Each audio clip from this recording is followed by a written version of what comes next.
Hello, hello, beautiful people. Welcome to the Sideline Speaks with myself, Brittany Jones, alongside Jason Collins and Kevin Walker. What's going on, K Walker and Jay? All is well, all is well. Looking forward to another great one. Yeah, everything's good. Should be a fun show. A lot going on. So we got some good stuff to talk about. Jay, you got that right. A lot of surprises. And of course, that's what we're going to start with tonight. But before we get started, I'm going to ask everyone if you could please subscribe, like, and share our YouTube channel at The Sideline Speaks. Also, we are on X, formerly known as Twitter, at Sideline Speaks, and anywhere you can listen to your podcast. And of course, we always got to give a shout out to the one person that's always on time. She's probably more on time than we are. All right. And that's Sandy. What's going on, Sandy? Sandy, Sean, thanks for being here. Sean, thanks for being here. Appreciate Absolutely. you guys, as always. If you guys comment live, we will do our best to respond to your questions or your comment while we're speaking during the show as well. But you guys ready to get started? Talk about some sports tonight. Let's do it. Let's do it. Bear with me, guys. I'm a little hoping that this humidity don't hit my natural hair right now. I let the hair go free tonight. So this is different for me, mind you. I have not shown my hair literally in years. I think it's always in a ponytail or it's in locks or braids. So this is new for me. So I'm bringing it back out, bringing that 90s, early 2000s nostalgia back. Let's see how this goes. It looks good, Britt. You're gonna be For real though. Thank you. be all right. But if that humidity hits, my fellow ladies, you know how that can go. All right, let's get started, guys. I'm just playing. Let's get started.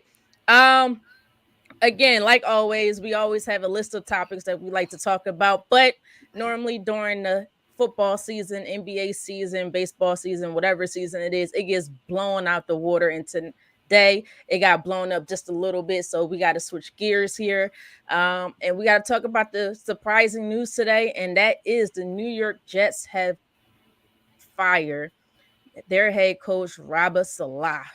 Wow. After I believe they're 2-2 right now. I think are they 2-2? 2-3. Is their 2-3. 2-3. That's right, because Sunday they just lost, right? So they're 2-3 right now. I just want to ask you guys straight out: do you think Salah's firing was justified based on this team's performance? I guess this season or overall. Jay, I'm gonna come to you first. Man, Britt, it's a great question because I mean we know the NFL is a bottom line business. Like it is a results business, and if you're not producing the results, more than likely you're going to get let go. But in this instance, I don't feel like Salah should have been fired, at least not yet. Sometimes I don't understand these mid-season or early part of the season firings because what really are you going to gain from that? Like, is there a guy on that staff that you feel like is going to fill in that's going to do a better job than Salah was already doing? And I think some of this too, Britt, is related to unrealistic expectations. The Jets and Jets fans and Jets brass came into this season talking about Super Bowl and things like that. And I was just not a believer. And I didn't see it. I knew they had a good defense, but I did not think Aaron Rodgers at his age and coming off an Achilles was going to play high level football. And I just think they're a victim of unrealistic expectations. They've been competitive. Their record could certainly be better than it is. They've lost a couple close ones, but I don't think firing Salah right now is really going to do anything. I would have let him ride out the season and kind of evaluate it at that point. So for me, I just feel like it's just another bad move by an organization that has made a lot of bad moves over the years. Yeah, Jay, I think I'm with you. I think they could have waited a little bit longer. I still kind of feel like the season is not out of hand just yet. You're 2-3. Right. We're going into week 6. You could have easily made some adjustments, some changes. I know they were in conversation potentially of trading for Devontae Adams. So who knows how that could have ended up being. So you're right there. You're probably technically, if you change a couple of things, you could still potentially be in playoff contention. I'm with you, Jay. I don't know if I trust that offensive line still. We seen the last game, Aaron Rodgers got hit very hard and Yep. came up. I think he got an ankle sprain. I don't know if it was I don't think it was a high ankle sprain. It might have just been a regular ankle sprain, so he may or may not play this week, depending on how he feels. But he is older. He's 40 years old, 41, Yeah. or whatever his age may be. So he's up there. I just felt like it was a little too soon, and I just wonder if Robert Saleh is being used as a scapegoat a little bit for a lot of decisions that were made on behalf of the GM. Yeah. I like Douglas. Douglas was with the Philadelphia Eagles. I think during our Super Bowl winning season, he made a lot of great decisions. But he also has made a lot of poor decisions. That just comes with the territory. But I think, the defense, Robert Saleh came as a defensive minded head coach. The defense is up to par. They playing their part. I mean, every defense has its strengths, its weakness. They always been one of the top defenses in the league. I just kind of see him as a scapegoat a little bit. But K-Rock, what are your thoughts on this? Yeah, man, it's definitely too early. I definitely agree with you, Britt, and your one comments that he's an scapegoat, and I think that he and Aaron Rodgers didn't get along. I really believe that's what it was and what it is. They didn't get along, and he wanted Nathaniel Hackett gone, and we all know that you can't have Aaron Rodgers unless you have Nathaniel Hackett, because we know Right. that's they're a package deal. They're a package deal. You say, listen, if you want Aaron Rodgers, you got to take me, and vice versa. So yeah, I think that's what they did. We've seen it. Robert Saleh is my guy, former defensive coordinator for the 49ers. He went from there to the Jets as a head coach. I thought he would make a good head coach. I still think he will. I don't think he'll get another head coaching job for a while. I think he'll go back to being a defensive coordinator. He's come out and said that he's not going to coach again this year. He's going to wait for the offseason to take any job that he's offered. But I lost so much respect for Aaron Rodgers. I really did in this matter, because he's that guy that controls everything in there. Woody Johnson, right. Woody Johnson is the owner of the New York Jets. We all know it starts there. He went in there and he fired Robert Saleh without informing anyone, without informing his GM, his defensive coordinator, his players, anyone. He fired him on his own. On his own. Didn't allow him to speak to the team. Didn't allow an exit interview or anything like that. Had to be escorted out of the building by security. You generally don't see that. Maybe Robert Saleh had a fuss, gave up, he wanted to go see his teammates or something of that nature, and he just wouldn't allow him to, his players, I should say, wouldn't allow him to do that. And maybe something escalated in that situation, in that sense. And that's why they had to escort him out.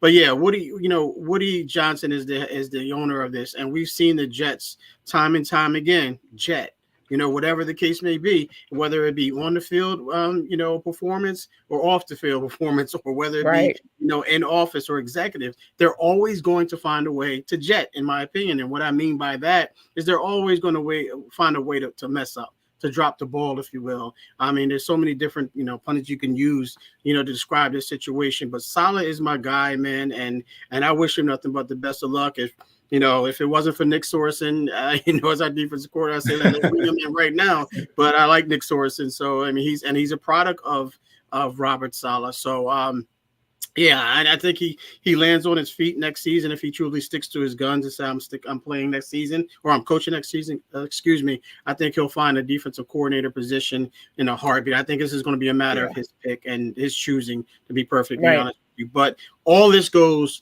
on to Aaron Rodgers, and I hope Aaron Rodgers gets everything that he deserves. And I'm talking about everything that he deserves, because it's going to come out to him. Can't stand that dude. Can't stand that man. Can't stand it. So K-Walk, because you're saying Aaron, do you think Aaron Rodgers played a major role in Saleh's absolutely, absolutely, 110%, absolutely. Because there have been reports that saying, he wasn't consulted, he didn't know anything about it. He wasn't aware until it came down to him being fired. Yeah, he was vaccinated, or what was he? What he said it was not vaccination. he was something else. I mean, Aaron Rodgers at the time, yeah, I vaccinated, forgot. whatever it was. Yeah, Yeah. exactly. So no, I don't believe anything that comes out of that man's mouth when you ask him a question of such and he had no idea. Yeah, he wasn't consulted. Yeah, right. Come on, brother. You wasn't consulted. Probably you probably went in there and demanded that he got fired. That's probably what it was. So he might be telling the truth in that sense. Well, we know what team Aaron Rodgers can't go to, even if he wanted to. But Jay, everybody's like, you cannot be the quarterback of my dad. Man, please. Jay, do you think Aaron Rodgers played a role in Saleh's firing?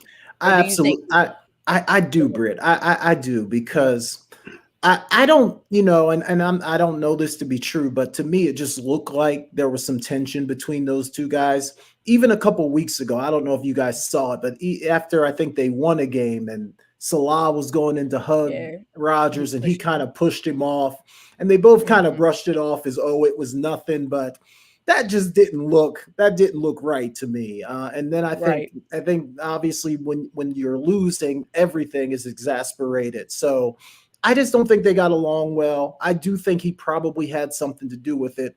But again, to me, Britt, when I look at Aaron Rodgers and I'm like, aging quarterback, not playing well, gets bumped and bruised or hurt every single week. Like, why would you fire your head coach for this guy? Like, he's not going to be around. And if you really thought Saleh was a guy that maybe could lead your team in the right direction, why would you give all that up for an aging quarterback that's not even playing well? And then the other thing too, Britt, that just speaks to the idiocy of the organization is they're 2-3. Like, the Bills are leading that division at 3-2. It's not like they're out of it. Everyone else in the division is either 2-3 or 1-4. Like, they are right in the thick of things in their division. So I just think, like, why do it? But I don't know. We'll see how it plays forward. I think, me personally, I do feel Aaron Rodgers has some sort of impact on it. I don't know if he's not the main deciding factor. Ultimately, that is the ownership. He makes the final decision in it. I don't know if that was the main reason due to any complaints or whatever may have been from Rodgers, but you cannot sit there and say they're not going to sit and have some sort of conversation with a veteran Super Bowl winning quarterback that has been in this league for a long, long time and considered one of the best talents at the quarterback position in many, many years. So, and like you said, K-Walk, they allowed Aaron Rodgers to come in and basically run everything. Anything he wanted, he would get. He got Ali Lazard. Here we go. Take that off my screen. It becomes my screen when crap like that pops. Stop that nonsense. I can't wait for them to Viking. I can't wait for them to Viking. Oh, my goodness. But I just think that Aaron Rodgers has a tendency to sit and act like he's innocent when in reality, you're not as innocent as you may try to act. And we read right through the bull crap. Like, come on, just come out, speak your truth. And, we understand if you didn't like the guy, you didn't like the guy. We understand how important for a quarterback and a head coach, how important their relationship is and how it can impact the overall success of the team. So, I heard a lot of people talking about Robert Saleh's culture, and how, a lot of guys in the locker room probably looked at him a little side-eyed, or they just wasn't. I don't know if it's Robert Saleh's culture, though. Aaron, I just don't know, because as soon as somebody like Aaron Rodgers comes into your locker room, that culture automatically shifts over to whatever he deems necessary. So I don't think that was Robert Saleh's culture. I think it became Aaron Rodgers' culture. And I know a lot of people may be watching, right? He's just a quarterback. Yeah, but he's a player with a lot of authority, I guess you can say, a lot of power within the NFL locker room, even more than the head coach. One, odds are they're paying him way more than his head coach. And two, he's been in the league and he has so much say-so for many, many years in his locker room. So I just think Robert Saleh was a scapegoat more than anything. Yeah, I agree, Britt. And I think sometimes great players can either make it easy for you to be their coach, or they can make it difficult for you to be their coach. And I think Rodgers 100% of the time thinks he's bigger than the team, bigger than the organization, bigger than football itself. And I think he just makes it difficult to be his head coach. And even if he wasn't as blatant as K Walk has said he is, which K Walk, I'm not necessarily disagreeing with you, but even if he wasn't, like you can still show that you're unhappy or that you want somebody gone without even saying a whole lot. Yeah. You know what I mean? And I think that little push, that shove a few weeks ago was a clear indication that those two guys were not on the same page. So it's crazy. Do we know who's taken over? Has anyone said anything about Jeff Ulbrich? Jeff Ulbrich. Okay. Former 49er linebacker coach too. So. Okay. He was the DC for the Jets, right? Yeah, but he was a former 49ers linebacker coach. He brought him over there with Saleh brought him over there with him. So he was coaching the defense. Okay. Yeah. Okay. Mm-hmm. Gotcha. Right. So going back to Saleh. Is Britt frozen, K-Walk? Yeah, right. Britt frozen on my end too. I think we go over, guys. Can y'all hear me? Did I freeze? Yeah, we got you. You're back now. You're back now. Man, I'm telling you, me and Xfinity, we about to hop in the ring. Y'all see this? We about to hop in the ring because come on, y'all understand me. I pay too much money for my stuff to constantly be going out. All right, guys. Let me get back to my question now. With Robert Saleh, do y'all think he was unfairly judged due to Rodgers' injury last year? He was out all year. And then due to his lack of play this year, like, let's be real, Aaron Rodgers haven't been playing to his best this year. And then if we really think about it, going prior to that, they have had a lot of quarterback changes. Do y'all think he was unfairly judged because of these reasons? Anybody can take this. Go ahead, K-Walk. Yeah, no, I don't think he was judged, Bill. Now, I just think he was judged. This is my opinion, and this is how I feel in my heart and my soul. That I think that they didn't get along. He and Aaron Rodgers didn't get along. Right. There was no judging because of that. I mean, if he would have got fired, then if he would have got fired last season, then you could say that maybe give him one more year or what have you. But I really, in my heart, believe that Aaron Rodgers does not like Saleh and vice versa, and that's the reason. And Woody Johnson says he probably should be. He's acting like a baller, but he's really not. But yeah, Woody Johnson is the guy who makes a decision. And when you get a big name, even though he's 40 years old, coming off an Achilles injury, they're looking at his name. They're not his game, and that's the problem right now. And now Woody Johnson is just going to continue to keep that organization going in the same direction as it's been going for years. I mean, they haven't had a Super Bowl since Joe Namath. So no, I don't believe it's that. Britt, I think that's in my heart, in my opinion, in my soul, in my true belief that Aaron Rodgers went in to talk to Woody Johnson. I mean, Aaron Rodgers. Right? What did I say? Aaron Rodgers. Oh, I thought I said a different name. Woody Johnson went to talk to Aaron Rodgers. Oh no, wait, no. Aaron Rodgers went to talk to Woody Johnson and said, "Listen, either he goes or I go or something to that nature." I'm not saying it's that wording, but I think we need to change. Something to that effect. We need to change, and I think that you need to let Robert Saleh go because it's not working with him. He's he's lost the locker room. Whatever wording he used, and that's why Woody did not address or did not notify anyone, and just went straight to Saleh. And Saleh wanted to address the team, and he wasn't allowed to, and then he got escorted. So I believe he knows what happened. Meaning Saleh, and that's why he probably made a stink of the situation, and that's why he was escorted out of the security. So to answer the question, no, I don't believe that. I believe that Aaron Rodgers sabotaged this whole thing. That's what I don't like. Heard of Robert Saleh being a hothead and maybe he has. I don't know his entire life, but like you said, K-Walk, he's been with the 49ers organization for a long time. Then he comes over to the Jets. Like, you never heard of him being some sort of troublemaker or argumentative type of guy. So for him to, in my opinion, low-key be disrespected is one thing. The man already lost his job, but now you do the next thing and get him escorted out. Like, he's just creating a entire ruckus. I'm like, come on, that to me looks bad on the organization. You don't have to do that man like that. You need to escort out. You need to escort Aaron Rodgers out because he's going to take this organization. He's just going to toss it like a piece of paper. So, and then when he retires, what you going to have next? I don't like that. You shouldn't do that to people. I don't care how many people get fired unless they're becoming a violent person. There's no need to escort anybody, get security and escort them out like they just did something crazy. Relax. You already hurting these people bad enough. You just fired them. Just have them walk out by themselves, and be okay. But that's the part I did not like on how they handled the situation. I think they handled it absolutely wrong. But Jay, I have a question for you because Robert Saleh's gone. So now, they have the interim head coach now. So most likely they'll be potentially looking for a new head coach.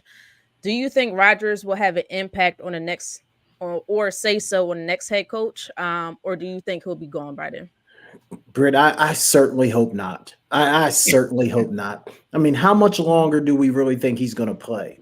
I mean, he's probably going to try to play again next year, but I don't know. I think though, Britt, I would say I hope not, but I think because of the backwards way that the Jets do a lot of things, I could certainly see him having a voice in who they bring in. Just because I don't think the Jets are thinking long term. They're probably trying to catch lightning in a bottle right now, thinking if Rodgers can play similarly to what he was, and we still got a pretty good defense and all these things, and maybe they're just going to pony everything up and try to go win one, knowing that Rodgers has 1, maybe 2 years left. I don't know, Britt, but I would certainly hope not, but I could see it happening. K-Walk, you have any thoughts on? Yeah, I mean, you already know how I feel about it, so absolutely. I think he'll have a huge say in it if he's still around. Nathaniel Hackett may be the next head coach of the New York Jets, and that wouldn't be a surprise to me. But if they're still looking to see that Aaron Rodgers that won his 1 Super Bowl, ladies and gentlemen, 1 Super Bowl, as great as we make or some of these people make him out to be. I mean, he lost to Jimmy Garoppolo in the Super Bowl in Lambeau. So you tell me, if he's still that same guy. But I think he'll have a big say in it. Talk your stuff, K-Walk. Woo! Get on that, man. That's what I'm talking about. Can't stand my last question, because again, I keep going back to Robert Saleh being a scapegoat, in my opinion.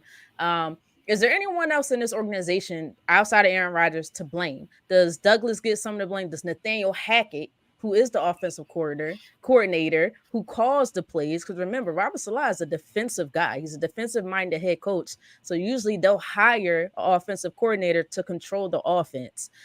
Do those two guys get any of the blame? Anybody can take it.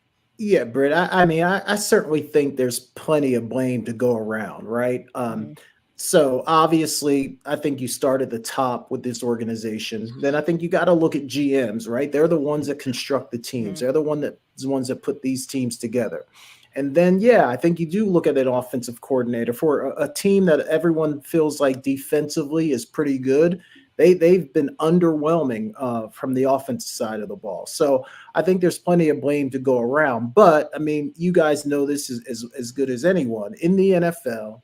The guy that is the head man, he's always going to be the one to take the fall. I mean, that's just the way that it works. Even if it's not his fault, he's going to be the one to take the fall. And I mean, listen, Saleh, even though we all agree he should not have been fired, he's 20-36 as the Jets head coach. So they just haven't had a lot of success there. Again, I don't think it's his fault. I don't think they've put the team together. They certainly haven't been able to figure that offensive line out. And I know they've had some injuries, but I just think sometimes a lot of things go wrong. And then if they're going to make a move, they're probably going to start with the guy that's the head man, and then heads will roll from there. So it's the nature of the beast, unfortunately. Right. K-Walk outside of Aaron Rodgers. I know, right? And I agree with Jay. I think you have to agree with Jay here, because it's Woody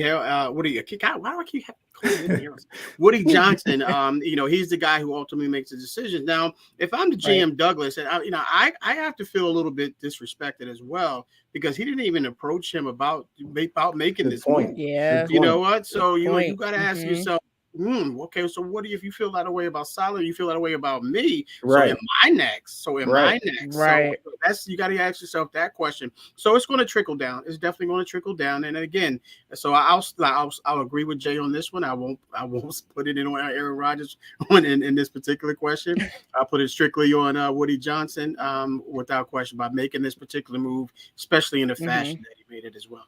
Okay, well, that's a great point, man. For It is. Johnson, not even to show the GM enough respect to say, hey, this is what I'm about to do. Not even if he was going to take his input. Like if he had his mind made up, it's his team, whatever, do what you want. But at least show enough respect to say, hey, this is what I'm about to do. He doesn't do any of that. No, that is a pretty clear sign that, hey, you might be next, because I don't even respect you enough to tell you what's going on in this organization. Right. So, yeah.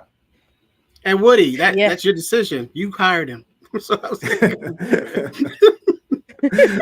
well, apparently they still gonna pay him, because they say he's getting like $20,000 a day or something like that for him to get fired out of his contract. You still got to give him the money that you owe him. So I know Robert Saleh may be like, hey, I want to be in the locker room, but at the end of the day, I still get a paycheck. So I'm happy regardless of the situation. But again, I just can't help the fact on how they disrespected him. Allow him to go talk to his players. You know, you got these players that love him, have a lot of respect for him. You didn't allow him the opportunity to explain what's going on to his players. So they probably got this, found out as we're finding out, or when we found out. And then again, I go back to him being escorted out of the facility, like he did something wrong. He didn't. It's completely disrespectful. So I don't wish the best for the Jets. I don't even like the Jets, so I guess it doesn't matter to me. And I want to stop saying the name Woody Johnson, because that's one heck of a name. Sorry, parents, if you're watching, but that name is like, whoa. Never crossed my mind. Never entered my mind. Obviously, I'm trying to figure out. I'm trying to figure out what was the parents thinking in naming this man Woody Johnson. Like that makes no sense to me. I know I just went left with that. Maybe they knew he was going to be a hardcore guy. I don't know.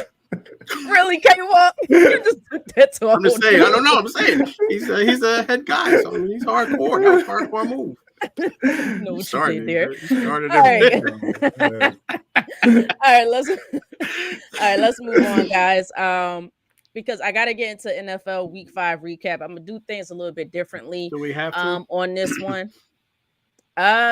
Yeah, we do. I wasn't gonna make San Fran one of the topics. Let's get it out the way, please. Because we always because people say we always talk about Cowboys, Eagles, and San Fran. Well, excuse me, those are our teams. I mean, well, one of them, 2 out of 3 of our team. Jay is now Falcons guy. We'll be talking Falcons a lot more now. We don't have to talk about the 49ers, but let's bypass them this week. No, we're gonna get there, but we'll get there, but not right now. I guess I just have a couple questions about Week 5. I'm going to start with it this way. What was your most surprising win? Did you have a most surprising win this weekend? K-Walk, I'm gonna come to you first. Rick, I thought we said we wanted to talk about the 49ers. Actually, they're not my surprising win. I think, to be honest with you, my surprising win, I think it's the Giants over the Seattle Seahawks. I think when you look at that game, even though the 49ers lost, we needed that to happen. Didn't see it happen, and so I think that the way that the Seahawks, started off, I think they're 3-0. I think they lost their last 2. But just the fashion that the Giants played, and watching that game, I had the TV on the left side, on the right side, watching my team, because I secretly needed those Seahawks to lose. But yeah, you just saw a complete team by the Giants, and they actually it looked like they were going to give it up, but they found a way to close it out. At the same time with that interception at the end. So very surprising, especially the way that they started the season and the way Daniel Jones looked as well. That defense has been surprisingly good. The offense has been sporadic for the most part. So yeah, I think that's the most surprising win for me this week. Jay, what was your most surprising one? You know what, Britta? I hate to bring the Cowboys back up, because I've kind of moved off of them, but I think winning in Pittsburgh was huge. On the road at night, after the weather delay. Cowboys are a team that were beat up, had a bunch of guys not playing in that game. It felt like that game was really going to be served to the Steelers on a silver platter, and Dallas just kept hanging around. And then, of course, Dak makes a nice play at the end to throw the touchdown. So I think Dallas over Pittsburgh, because given the fact that they had so many guys hurt and they're just a beat-up football team right now, and to go into Pittsburgh and steal that win, I thought that was huge. Jay, it's funny you say that. It was huge, but on the other end of that, and I'm not being a hater or anything like that, you're looking at it and saying Pittsburgh has a strong defense, right? But are they still one of those teams that will scare you in the playoffs? And I'm right now about Pittsburgh, I'm gonna say no. So yeah, to me, that's not a surprising win. If Dallas is their fan base or whoever the media, whoever it may be, is always talking about how good of a team Dallas is, or how many great players they have, or how many all pros they have, or they had the opportunity to go to the Super Bowl or whatever it may be. And we still hearing this even when they have injured players. But you only win by 3 against Pittsburgh. I guess I'm kind of on the other side of that one just a little bit. I get what you're saying because of the injuries or whatnot, but at the same time, I'm like, I'm not impressed with this victory. Should I say that? I'm just not sure if I'm impressed with this victory. I'm not sure if I look at Dallas and say, you know what? Dang, that's a team I got to worry about when it comes down to it, when it comes to the playoff time. I mean, let's be real. We haven't really had to worry about them in like the last 30 years, but just saying, based off, that's not shade, based off of how people talk about Dallas, even to this day, I'm just not impressed with this win. I just can't. I don't know what it is. Yeah, I guess the reason I thought it was impressive is because Pittsburgh, even though I agree with you, Britt, I don't think they're really scary, especially offensively. They were a 3-1 football team. I think most people probably expected them to beat Dallas at home. So I just thought the Cowboys really gutted out a tough win. But I see where you're going with that. My other question with Pittsburgh, since we're, week 5 recap, Pittsburgh's lost 2 games. A couple of those games, Justin Fields, going back to Justin Fields, he's looked okay, right? He's looked pretty decent. Yeah. Is there any opportunity? Mike Tomlin, I still don't think has announced him to be the official starting quarterback for the rest of the season, which is crazy to me. Do you see Russ, based off how you're seeing Pittsburgh's offense going right now, do you see a potential for Russell Wilson to step in as a starter? Anybody can take it. No, I mean, yeah, unless he gets hurt or unless he just stinks up the joint, meaning Justin Fields, I don't see Russ being in there, man. I just think you have to continue to ride this guy. This guy's been putting you in a situation each and every week to win a ball game.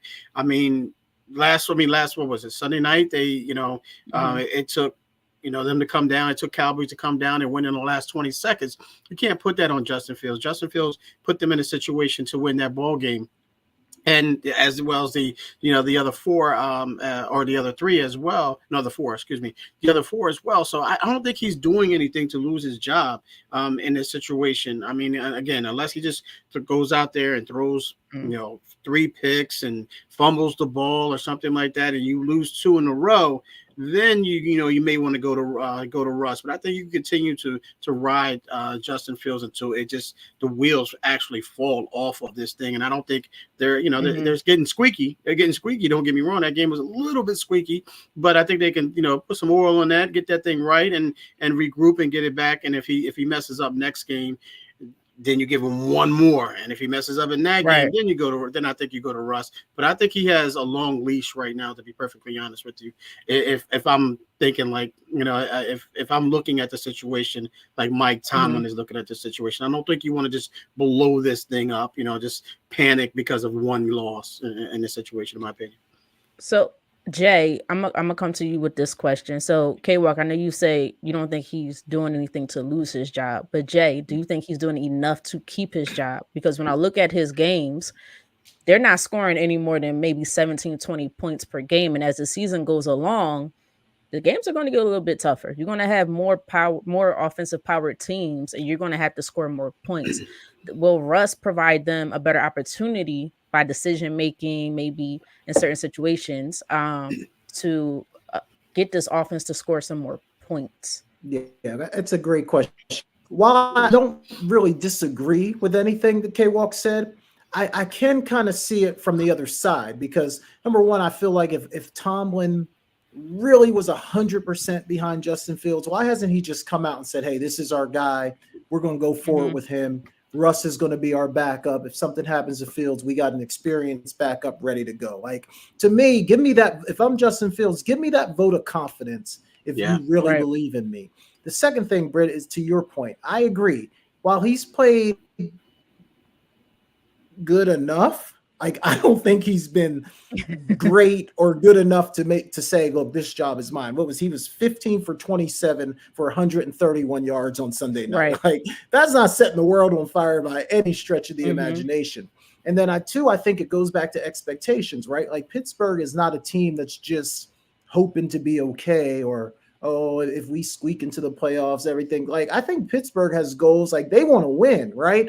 And does Russ give you a better opportunity to win? I don't know if he does, but I don't necessarily think Fields has played so well that they can't afford to sit him down for a couple of weeks and at least see what Russell Wilson's going to bring to the table. Yeah, it's definitely going to be interesting. And then I know they're in the running for Devontae Adams. I believe they're one of the teams as well. So between them, the Jets, and maybe a couple other players. I think the Chiefs are out. K-Walk, you may think otherwise. I just don't see them trading him within a division. Yeah, I agree. No, but I wouldn't be surprised. I wouldn't be surprised if they did it. But I'm sorry, I'm going to cut you off. Go ahead. No, you're fine. I was getting ready to go to the next question, so you're good. Go ahead. Good. I just want to just touch on this a little bit of the Russ thing and just a little bit here. It's like it's so funny to me how so many people jump the gun as soon as a loss has happened or as soon as a win happens. It's like everyone has to have that perfect game in order to keep their job, or they have to have that perfect game, in order for everything to be fine before we start blowing things up. And they're 3-2 right now. They're 3-2 right now. And you go in here, and if you're a Steelers fan and you're not sure who the quarterback is going to be, and you say you're 3-2, and I think they're ahead of the AFC North right now, if not tied there. I don't know the record right off the top of my head. Baltimore, I think, might be the top of the division. But nonetheless, I think you welcome this. I think you welcome this, and you don't have to worry about it. If it's not broke, don't break it. I mean, really, because no one's going to go 17-0. No one's going to go 17-0. Right. Throughout the season. I don't care how you start, and I don't care how you finish. You're not going to. You're not going to go 17-0. Sorry. Okay, well, is it that they're panicking, or is it saying, you know what, we may have an opportunity here and we just don't know if Justin Fields has enough experience or in certain situation, basically just make good decisions in order to ensure that this team can take advantage of this opportunity, right? Russ, we're not saying Russ is all, what Russ may have been with Seattle, but some people I feel like are saying more of, man, this situation should have been a touchdown. He missed this throw. That's a throw that Russ definitely makes. This is a read that Russ will not miss based off of the type of player that he is or once was, and his veteran experience, because we still haven't seen it from Justin Fields. Justin Fields has been in the league for how long now? And we just haven't seen it from him. Great. He makes some fantastic plays a lot of times with his feet. He has a couple impressive throws, maybe throughout over the course of the first 4 or 5 weeks. But is it enough impressive plays to say, you know what, you could take us to where we want to go or to what we're trying to accomplish? If there's still that hesitation of we just don't know with Justin Fields, but we have someone who has shown it and has proven it, then do you think it's a panic move, or is it maybe a more cautious, like, we got Russ, let's put Russ there to see if he can get us over this hump, because we don't think Justin Fields is going to be able to do it. Does that make sense what I'm saying? Perfect sense. And I think we won't know unless you allow him to grow. I think that's what it comes down to. I mean, you said you speak of experience. How is he going to gain experience by sitting on the bench, by sitting behind Russ? We know what Russ can do. We get it, but we have to. This is the guy who's younger, who has, I think his ceiling is a lot higher than Russ's. To be perfectly honest with you, in the situation, I get it. Russ has been there, done that. Russ has been there, done that. But unless you put him in there and allow him to work through those pains, work through those growing pains, if you will, then you won't know what he's going to be made of when it comes down to saying, okay, it's that time for you to, I don't know what number we put on there, because we always say it's a small sample size. We always use the term not enough experience, but how do you gain experience if you don't get the experience, if you don't get the opportunity to gain that experience? So I say all that to say, listen, I think you go with Justin Fields. You name him your quarterback until he just absolutely stinks up the joint, loses a game for you. Because I don't think he lost the game Sunday night against the Cowboys. I think he did what he's supposed to do. I just don't think that defense held up for him at the end. But nonetheless, Justin Fields should be that guy. And then unless he stinks up the place or gets hurt, knock on wood, then you bring in Russ. You don't. Okay, well, let me throw this at you, because I think I see where you're coming from. I do, but the other thing I would say, like, is it really the coach's job to worry about? Oh, I want to get this guy some experience. I just feel like it's Tomlin's job to put the best team out there, at this time, The experience, I want to get this guy some work. All that has value, definitely has value. But at the end of the day, his job is to win games. So I just think who gives me the best chance to win? And while I agree with you, I don't think Justin Fields is the reason they lost any of their football games. The other side of that is when the going gets tough, is he going to be able to win me a football game? Is it enough just to have a guy out there that's not going to lose the game for me? Or do I potentially want to put a guy out there who I think in the thick of it might make the throw, might make the play that can actually win me a game? So I just think that's the other side of it. I'm not even calling for Fields to come out, because I think he's played pretty well, honestly. I'm just wondering if Russ could play better. And if Russ could be better, then I think it's the Steelers' job to put the best guy out there. But again, they see him in practice every day. They know more than I do. But that's the only way that I'm kind of looking at it. Well, let me ask you this, Jay, because you mentioned Justin Fields wasn't the reason why they lost the 2 games that they lost. Yeah. So when he put him in a situation where they have to come back and win. I mean, I think if he fails 2 games in a row, then you do that, and it starts to get down to the end. Then maybe you consider Russ, but like you mentioned, he wasn't the reason that they lost those 2 games that they lost. He was the reason why you can even say that he wasn't the reason why they lost the 3 games. You can make an argument of that he wasn't the reason why they won the 3 games that they won as well. But I don't think he's in a situation. I think he's in a situation right now where he's doing everything to not lose the game. He's not losing the game for these guys. You could say he's not winning them. But the thing is, he's not losing them. And I think that's what's more important, is they're not losing because of him. And I think until they do lose because of him, you allow him to continue to stay on the field until otherwise. That's my opinion. Yeah, I think it's going to come down to, and it might be a little later, but their goals. What is your goal for this season? Is your goal is to continue what you're doing now? Then keep Justin Fields in there, right? And I'm not saying Justin Fields can't take that next step. I think he potentially can. I'm not exactly sure. We just haven't seen it yet. Or is their goal, because their schedules get harder, much harder than what they have thus far. Is their goal is to make it to the playoffs and potentially get as far as they can in the playoffs, especially if you go and trade for somebody like Devontae Adams. Your expectations, like Jay said last year, remember, your expectations will then change. When you get a player like Devontae Adams, you're looking to make some noise in the playoffs. So can Justin Fields help to elevate this team when it needs it? Or is it like, we have to put Russ in? Russ is only here with us maybe 1 year. He has the ability. We have seen it done. I know he can do it. let's make the move and put Russ in now so we could get as far as we need to, or we're hoping to when playoff time come around. So Yeah, one I more think it point, then just we can so we depends. can Go ahead. no one more Go point ahead, because K-Walk. No, go ahead. one of the players left off the field Sunday night, and they said we need a receiver. They were walking through the tunnel and said we need a Mm-hmm. receiver. So they didn't say we Mm-hmm. need to change quarterbacks or we need Russ in there. They said we need a receiver. So Yeah. they need a I don't. receiver in there. So they Right. need another weapon for Justin. You get them another weapon, then we may be the tune may be changing for a lot of other people, a lot of different And I people. think that's a fair point because I do Yeah. think some of it could just be a function of the Steelers' Right. offense as a whole. Because even in the Mm-hmm. preseason, we saw Russ, he didn't look great either. So I think some of it Right. could just be the function of that offense as a whole. And maybe you're right, K Walk. It's not going to matter who's standing behind the center Mhm. Mm-hmm. because it's just that offense, period, that just doesn't have a good flow. And they're just not able to really open up the field and do some things that we've seen other teams do. Right. No, I agree. I agree. And I think we all agree that they need a receiver. We sitting there talking about Devontae Adams, probably should choose them or the Jets or maybe a couple other teams. But so I think we all in agreement here. You definitely need a receiver. I love George Pickens.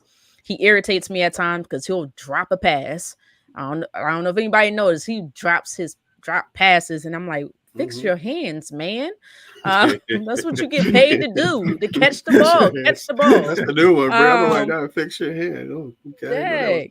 I'm writing that one Um, down, Brett. Fix your hand. so yeah, they definitely need a receiver, but it's gonna be interesting. We're gonna see. Still got a long season to go. We're definitely gonna see. But all right, let's move on. Most surprising loss. Do you have a most surprising loss?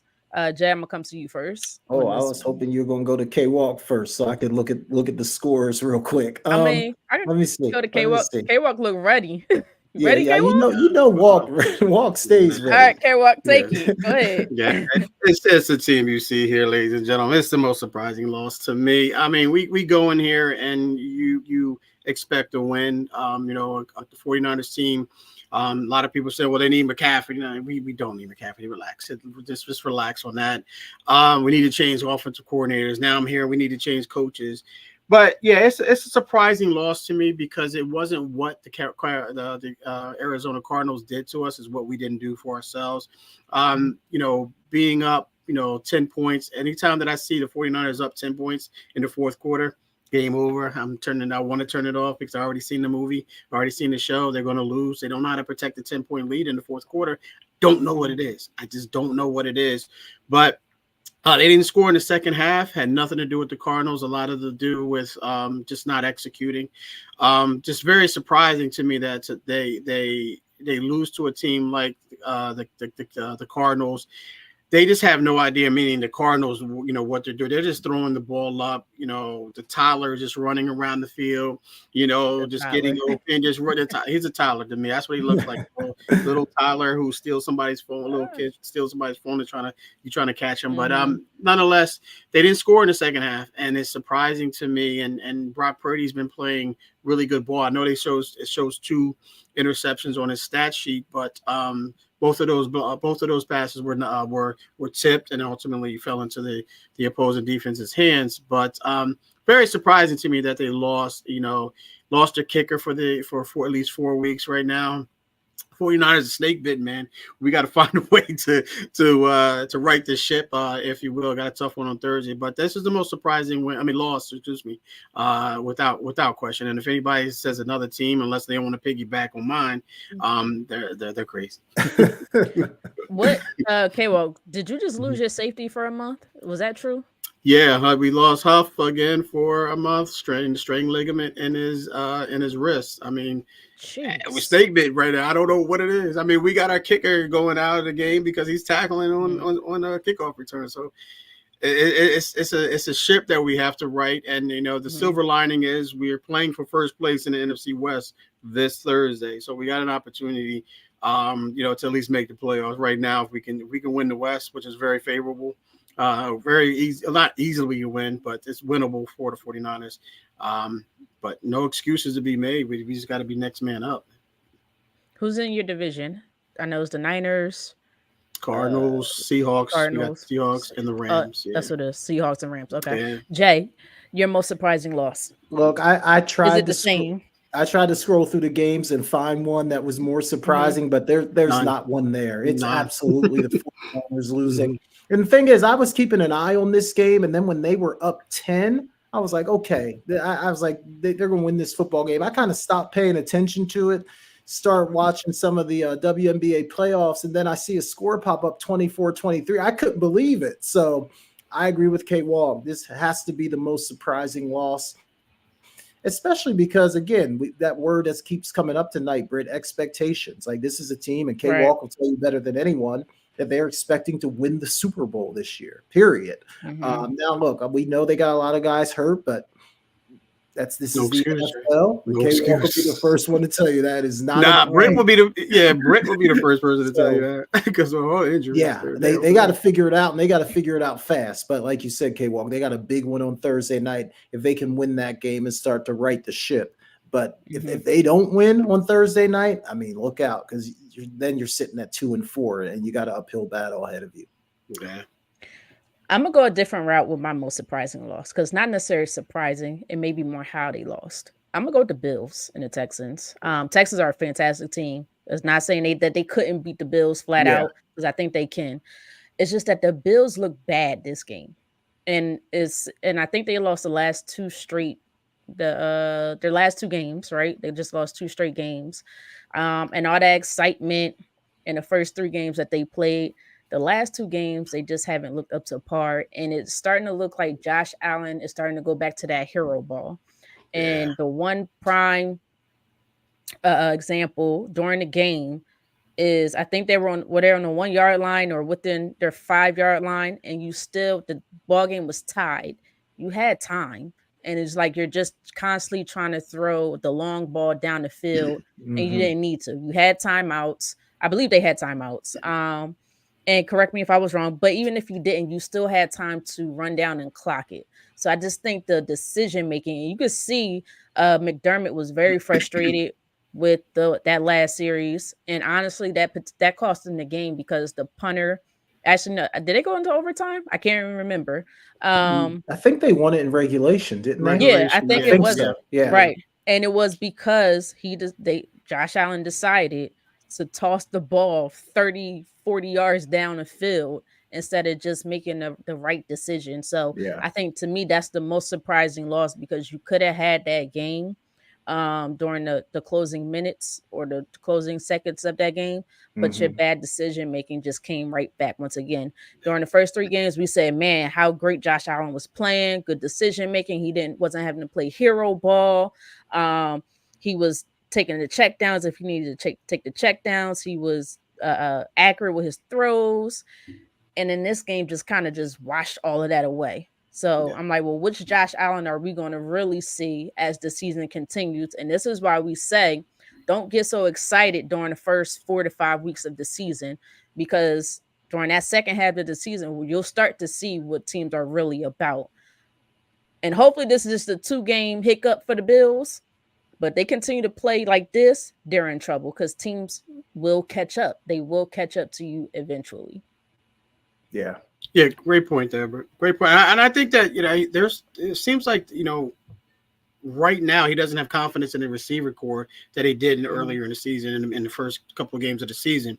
Keon Coleman is kind of drifted off, if you will. He doesn't get enough playing time, and but when he does get in there, he makes big plays. So I don't know what it is about Keon Coleman that that's not allowing him to be on the field as much as you think that his potential will allow him to do it. But I think that when you see Josh Allen, play that hero ball as you mentioned, Right. as you called it, Britt. That means he's losing confidence in his receivers, or his receivers aren't getting Mhm. open, or he doesn't have that guy that he trusts in a one-on-one situation. So when you see that, man, you got to get someone in there for the Bills, for him to throw to, for him to be confident in throwing the ball to Right. instead of putting his body and his life on the line, for a first down, if you will. No, that makes sense. Last question with the week 5 recap. I'm calling this the worst of the worst. I think y'all understand where that's coming from, right? So we have whew, let's see, 1, 2, 3, 4, 5, 6, 7 teams. I think they all have the same record. I believe they're all 1-4. Yep, they all at least won one game. That's the Rams, the Panthers, the Bengals, the Jaguars, the Patriots, the Browns, and the Titans. The worst of the worst. Out of all these teams, if you could choose one team that is worst, and these are Bengals, you may look at it a little differently, but most of these teams just aren't great right now at all. Which team is the worst out of all these bad teams? I think Okay, we're well, all going to you pick see the. first. Oh, you going to come to me first? I was going to say Jay can go first, Yeah. but I think we're all going to pick the same team, and like Lisa, that's my gut tells me, and I think that's the Patriots. I think when you look at that, there is just Wow. no team there. I mean, they just don't have a quarterback right now. If they can continue to go with Jacoby Brissett, he doesn't have time. That offensive line is just atrocious. Their defense can only stay on the field for so long before they start to get worn down. Maybe you may know more to think about. Maybe you guys will go with the Browns, but I'm going to go with the Patriots. I've seen them up close and personal, and I've seen them, against the Jets, and that's not saying a lot. I think they beat the Bengals in the first week of the season, if I'm not mistaken. But the Bengals have gotten a lot better, and believe you me, the Patriots have gotten a lot worse. So I'm going to go with the Patriots out of this group. Before I come to you, K-Walk, do you think it's time for Jacoby Brisket to be benched? I know it's been talked about, or Drake May actually start, but do you think it's time for them to make that move to allow Drake May to come in and start these games? Yeah, I think you give him. I don't know who they're playing right now, or who they're playing this week, but I think you give him. I mean, you got to ask yourself, what is the real what is your expectations? To use Jay's words, I think that's the word of the night. I don't know if you guys watch Bird. But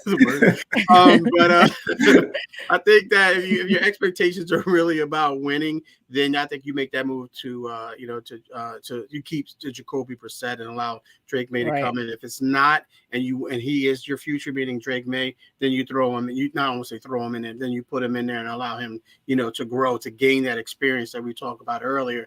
So I think it's truly what they believe and what Gerard Mayo, the head coach there, what he believes that the expectations are.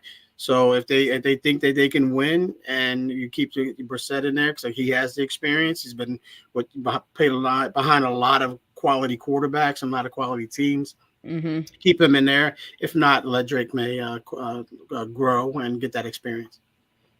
It's gonna be interesting. I think it was announced that they're considering starting him, but I don't know if it has been. Wouldn't be surprised.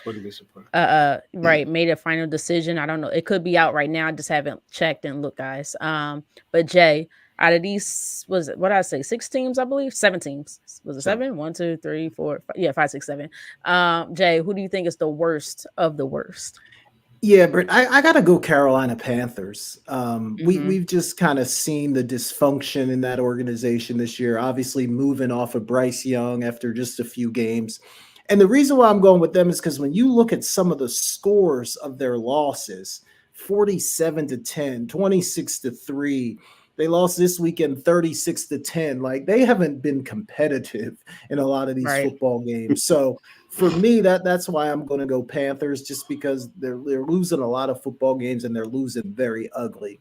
And then they just have all the organizational questions. What do you do with Bryce Young? Are you going to play or are you going to not? So I just think the dysfunction there puts them at the worst of the worst.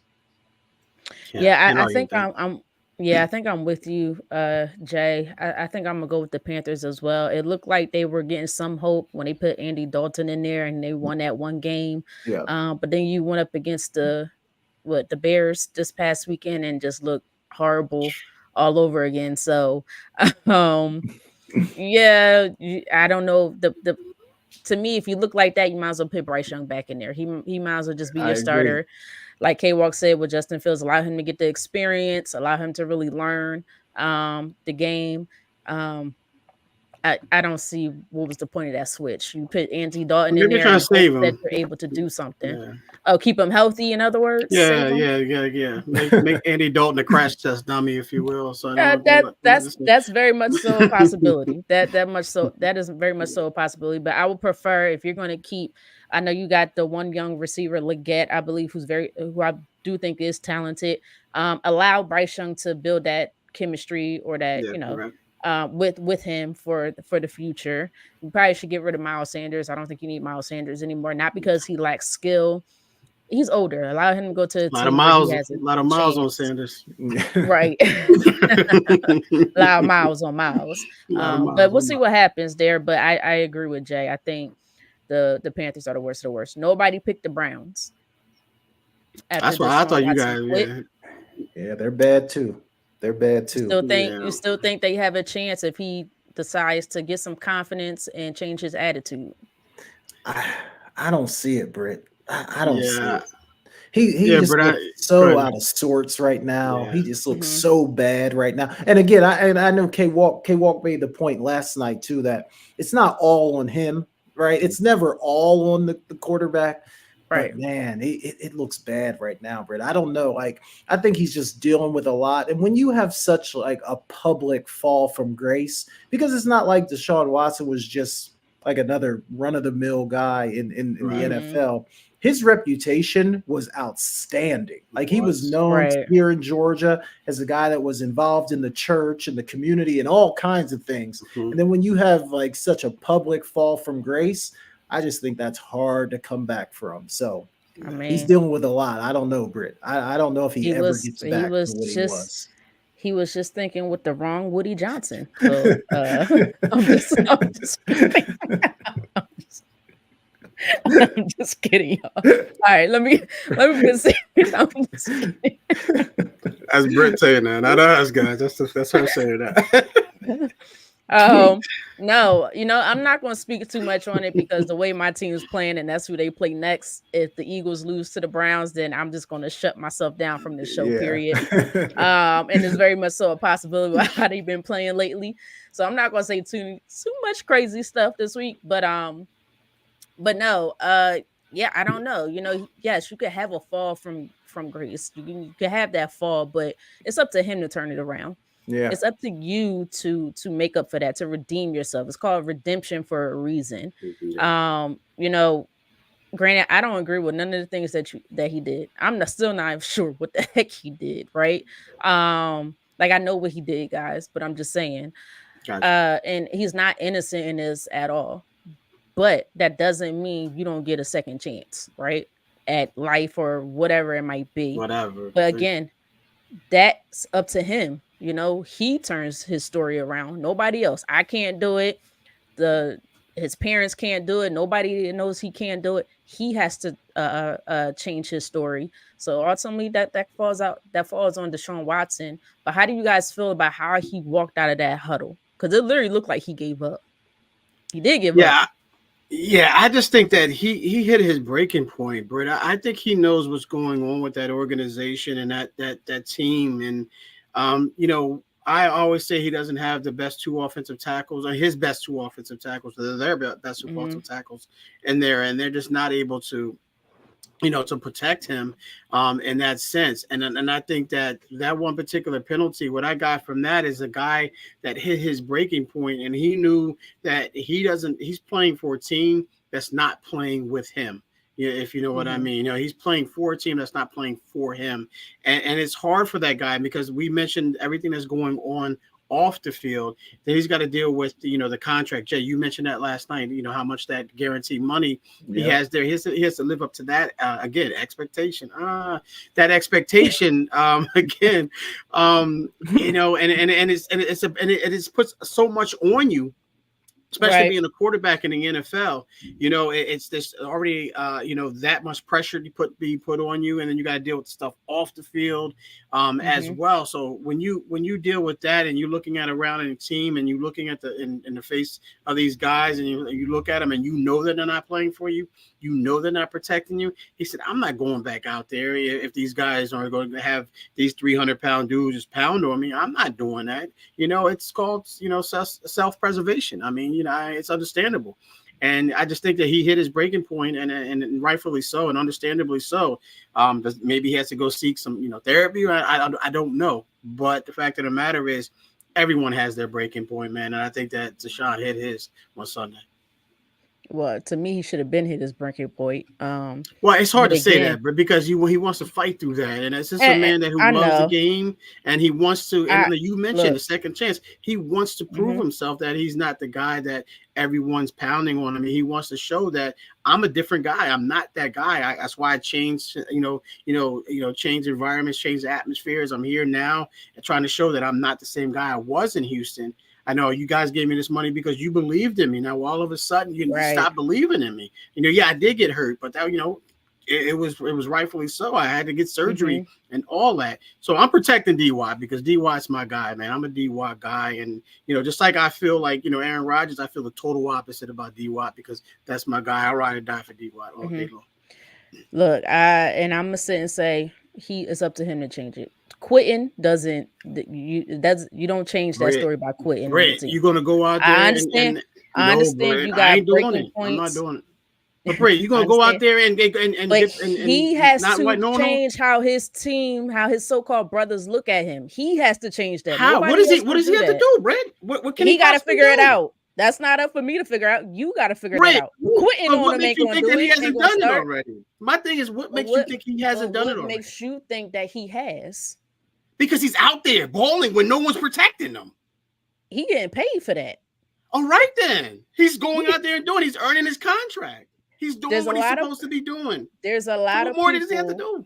Who cannot stand their co-workers, but because so if he paycheck, stays in there and gets killed, if he stays in there and gets killed, is that showing that he's changed? I'm not saying that. That's not what I mean by proving to your brothers. That's not what I mean by that. What I mean by it is you have to figure out this locker room situation because remember, K-Walk, we had a conversation. I think he did. That's why he walked up the field. He did figure it out. He figured it out. I'm gonna let you have that one. Him anymore. That's all I ain't getting out here. And maybe they not. I don't know. But I don't think they were ever really into him being their quarterback from the very beginning. And that's just from my opinion because of how they already looked at him. Right. But any locker room that you walk into, I think they're still going to look at him in a similar light because of the situation that he went through. You got to think a lot of these guys in here, they got daughters, they got mothers, they got sisters. That's going to impact you in whatever locker room that you walk into. So you have to somehow change that story with your brothers. I don't know how he's going to do it. I don't know how he's going to do it. I'm not sure. I'm not saying that he doesn't deserve a second chance, but you can't quit. You can't walk out on him. That you can't start there. Unfortunately, I get what you're saying, K-Walk. I'm not even saying I disagree. They quit on him first, Brett. They quit on him first. But I don't think they ever. I don't think. Brett, $250 million guaranteed to quit with them. No, that's the front office gave you that. Okay. The front office gave you that. The players did not give you that. That's what I'm saying. So if the organization believes in him and give him $250 million, why shouldn't they believe in him? The players, you telling me he should have turned that down? Yeah. Why shouldn't they believe him if the organization is willing to give him $250 million? Okay, well, listen to what I'm saying. I'm listening. I hear you. Just because the organization gives you money, right? The organization might give me money, right? That doesn't mean the players that I play with, who are supposed to be like my brothers, right? That's what they call the football, your locker room. They're your brothers. That doesn't mean they're going to have your back. I don't think they ever had his back. So what can That's just my opinion. What did he do? It's in the public eye. What can he do? He has to figure that out. I don't know. Me personally, I don't know. That's something that he has to figure out. That's something that he has to let me ask you, if you were in that situation, what would you do? First of all, I would never be in that situation. I know, I understand that, but I'm saying my point. I get that. We all know that. I know. That's for real. I mean, that should go without saying, but I'm just saying, if you were in a situation where you made a mistake, I'm not saying as crucial as that, and you come to an organization and they believe in you, they give you a second chance, but the people that you're working with say, okay, well, I don't believe in you. I don't believe this. What can you possibly do when the company believed in you? And you go out there and you bust your butt for them and their company. Okay, well, we don't know, but I can tell you one thing. I have yet to hear a Browns player stand up for this man since he's been there. I've never heard any of his teammates stand up for him. Not one time. Me personally. Maybe I'm wrong. Maybe somebody can bring it up. Maybe they could say Denzel Ward or Myles Garrett or whoever. I don't think he needs anybody. Amari Cooper can do that.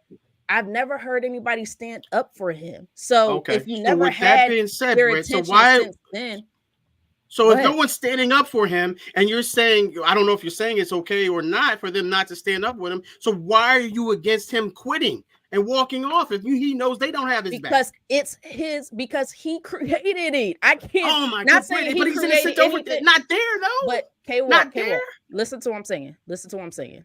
It's unfortunate that what you do, the actions that you did, that he did, is going to impact how people view him, even your own teammates. So he's supposed to just sit out there and get his ass handed to him and play after play. That's not what I'm play after play and say I'm here. I'm not saying that neither. No one's helping him out. And I wonder if that conversation, and it may not be on Deshaun Watson to have that conversation. I'm not sure. I wonder if that conversation ever occurred even with his so-called teammates. I'm not sure. But I'm going to be honest with you. If a guy walks into my locker room, a woman, I guess you could say, I'm not going to be in the locker room with a guy. I got what you're saying. But and you did what you did, I'm going to look at you some type of way, right? I'm going to try not to, because we ain't supposed to judge people. But I'm going to sit there and be like, yo, that could have been my sister. That could have been my mother, my daughter, whatever it may be. These guys have families, so they could have looked at him some type of way. I don't know if that was ever talked about, and that could potentially impact how his teammates ride for him. Like, your teammate's supposed to have your back regardless. When I see Deshaun Watson gets knocked down, sometimes a teammate may come up and get him, or he just got to get up off and dust his stuff off. And that's been like that since he's been there. I just never felt like they really had, I don't know. But we'll see what happens. I took way too long on this subject. Nah, I mean, we'll probably be here for a while. I like it, I think he did the right thing. Let me just say one thing about this, Britt, because K-Walk, you laid out a passionate argument, and you did.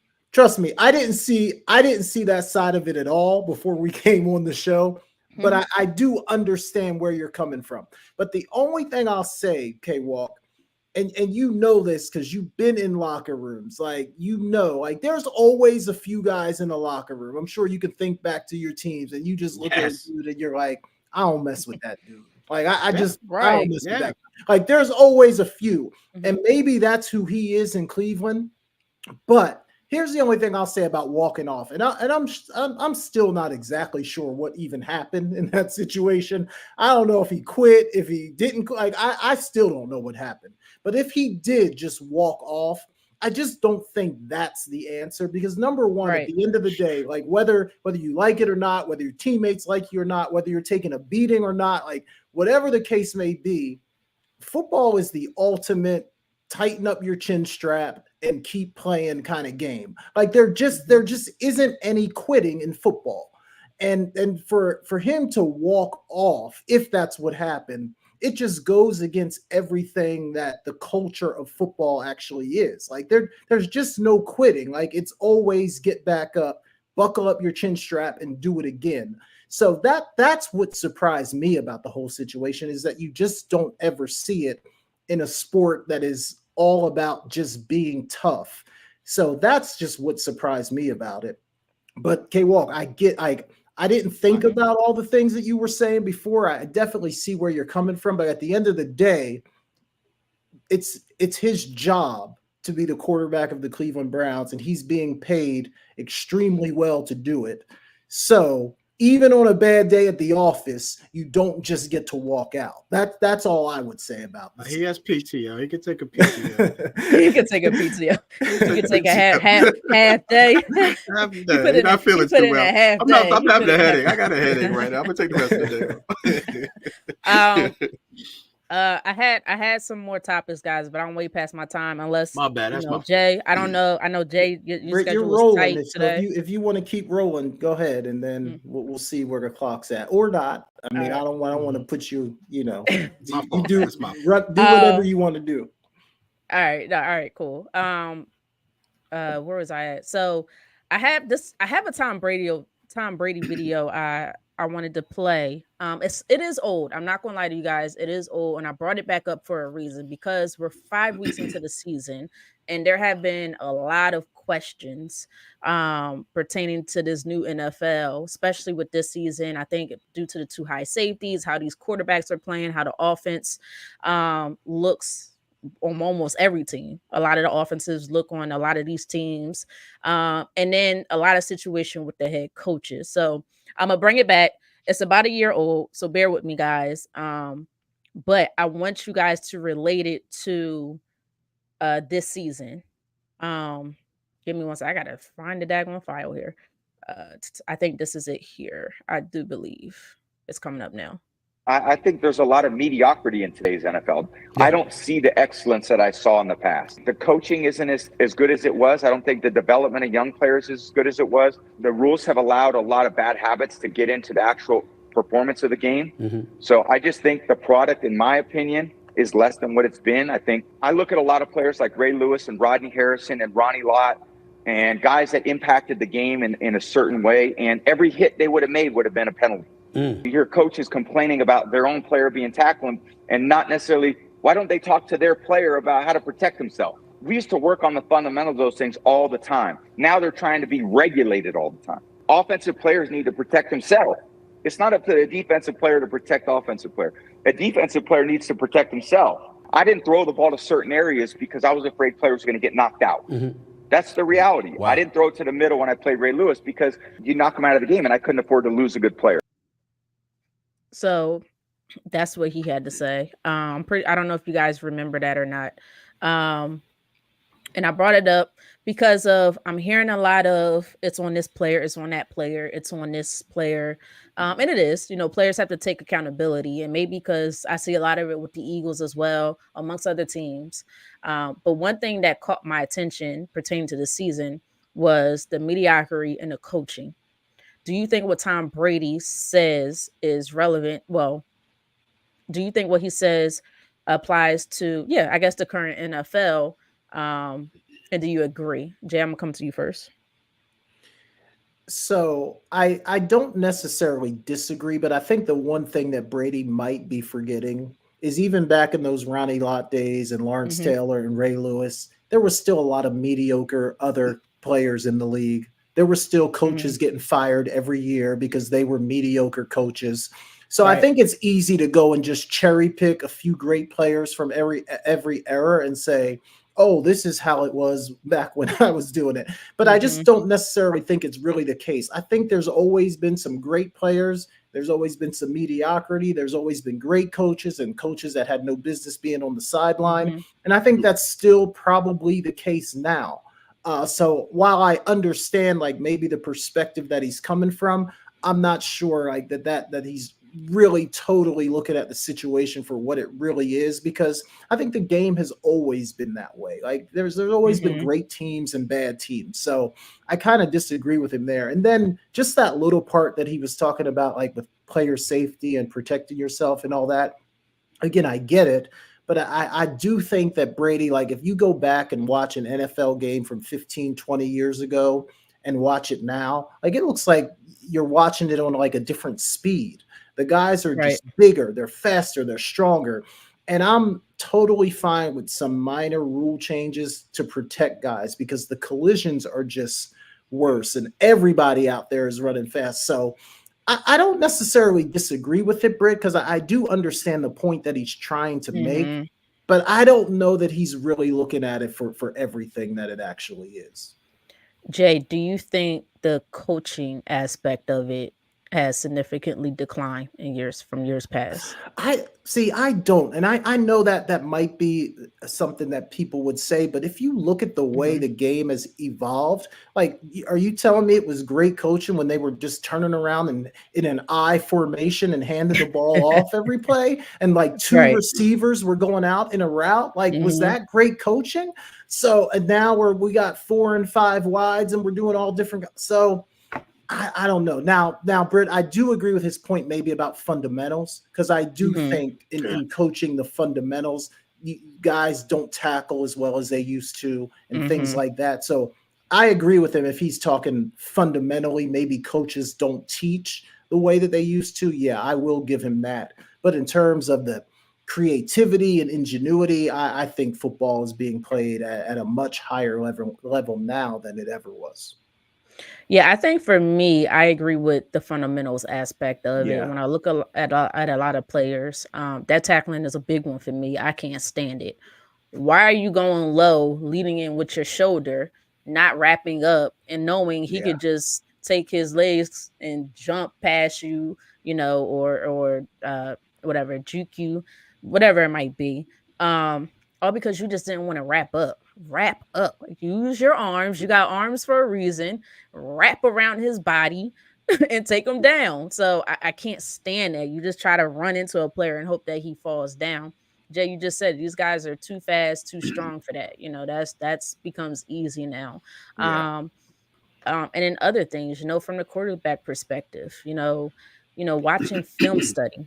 I feel like you could kind of tell when quarterbacks don't watch film. I feel like it used to be a time when you would watch film with your coach and you guys would go over the plays, break it down, see what you could do better. Hopefully the quarterback coach will come in and work on your technique. And same thing for all the other positions. And I'm just looking at a lot of these players and I'm just like, something just doesn't feel the same, in my opinion. But yeah, as far as the ingenuity, the creativity, I think that's next level, especially when you got a head coach like a Kyle Shanahan or Andy Reid that keeps on adapting to any era that he seems to want to coach in. And that's also credit to the players that you have as well. But just allowing your players to be who they are. So I agree from that perspective. But I do think that coaching in a fundamental aspect has declined a little bit. But K-Walk, what are your thoughts? Yeah, I agree with everything you guys said. I mean, when you talk about the fundamentals, I mean, you kind of lose that. You see a lot of that lost. I always say, and my wife laughs at me, even punt returning, just a little intricacies of punt returning. That's a lost art. Crazy every week. Yeah, that's a lost art, man. I love punt returning back in the day, man. And and you see that, and it's just like you have 1,000 guys just returning, punts on, just on one team in one game. You see so many different guys. I mean, yeah. So the fundamentals of it, tackling, like I don't, to their defense, you really don't know how to tackle. I know you're supposed to lead, with your shoulder, not your head. But, how do you do it when the guy moves or the guy's 240 pounds, 50 pounds, like a Derek Henry or someone like that? You got to tackle a different way. So it's hard to teach, the fundamentals, when you have these guys, because Jay, you mentioned they're bigger, they're stronger, they're faster, nowadays. So that fundamental tackling, just pretty much thrown out the window right now. But you can't hit them high and you can't hit them too low at certain points. So yeah, I agree with them there. Mediocrity as far as the coaching, I mean, like Jay mentioned, it's evolved and you change with the times. I mean, it evolved so much that last year or a couple of years ago, we were talking about running backs being obsolete and in today's game. They don't get paid like they used to get paid, back in the day. They're not valued as much because it's a wide open game. Like Jay said, you got 4 or 5 receivers out here. You got tight ends who look like wide receivers as well, can block like linemen. Some can block like linemen and catch like receivers and even run like running backs as well. So I agree with a lot of stuff that he said without question. It's the GOAT. In a lot of people's minds. So when he talks, you listen, and then you form your own opinion after that, of course. But he makes some great points, but some points that I can say I disagree with as well. I will say this. I think Tom Brady also needs to understand there was a rule that also changed due to him getting injured. It's the reason why we can't really touch quarterbacks but so much. So he also has to understand that you had your fair share in some of these rule changes as well. Yeah, so why didn't he protect himself from that? Right. Right. Exactly, Jay. You should have protected yourself from that. But no, it's going to be interesting to see. But I think for me, I do think coaching to me is a problem. But that does not leave players to not be accountable for what they do. You work on your technique. You do film study. You need to do what you're supposed to do as well. So that we're not going to leave you guys out just because you have maybe some lack thereof when it comes to the coaching standpoint. Because not everybody's a Andy Reid or Kyle Shanahan or I know there's another couple great coaches out there as well. I just can't think Stop of it there. We good there. So not everybody, those two guys, so But it's gonna be interesting to see. I have one more thing, and then we're gonna go to break, and then Jay, you'll take over. And this was just a fun question, nothing too serious. It's not even gonna be on sports, y'all. All this question is who do you think is the greatest musician of all time in your opinion? Not necessarily the greatest performer, the greatest musician of all time, artistry. Greatest musician. Okay. So that's different from like the greatest singer or the greatest dancer. You're talking the greatest musician. Okay. Greatest musician of all time. I think anybody can go first. I'll go first because one came to mind pretty quickly for me. And I'm not even a huge fan of this guy, but I'm right along with you. If you're talking about a musician, I got to go with Prince just because of his ability to play every instrument, write his own songs, write his own music. I don't know that there was an instrument that this guy couldn't play. A musical genius in every sense of the word. So for me, I think, and there's some other guys coming to mind that I think are close seconds. But I think for me, I'm going to go Prince as number one. And I'm not a huge Prince fan at all. Yeah, no, okay, well, no, that's a good one. Okay, well, what's your thoughts? Is it Prince as well? This is why I always hate going after Jay, because Jay, this is my guy too. Yeah, and I knew exactly where you were going, Jay, because Jay said it time and time again that we've been here for about 35 years plus, right, bro? So I knew exactly where he's going with that, and I agree with you, Jay. I wasn't a big Prince guy either, but you have to give credit where credit is due. He, like Jay mentioned, played every instrument possible, played it well, wrote some great songs as well, even though I didn't listen to him like Jay as much as Jay. I was more of a Michael Jackson fan than anything. Me too. But yeah, I have to go with Jay. It's Prince by far. I think y'all both are tripping. No, I'm just kidding. No. Okay. I got a lot of respect for Prince. I do have a lot of respect for Prince. He's definitely up there for me as well. But it's Stevie Wonder all the way for me. Stevie Wonder to me is the greatest musician of all time, and there's no one above him. No, he did not. He played all instruments. He only played one instrument that he could not play, and that was the electric guitar. Any other instrument, he played bongos, he played the harp, he played the harmonica, he played the drums, he played the piano, as we all know. Look it up. He played every instrument that you could think of. The way he would merge two different genres of music together to make songs. Even, from when he was 15 years old, starting off with the song Fingertips, it was completely just audio. I'm a Stevie Wonder fan, so I might be biased in this one. That's why I probably asked this question. I like Stevie. I like Stevie way more than I like more.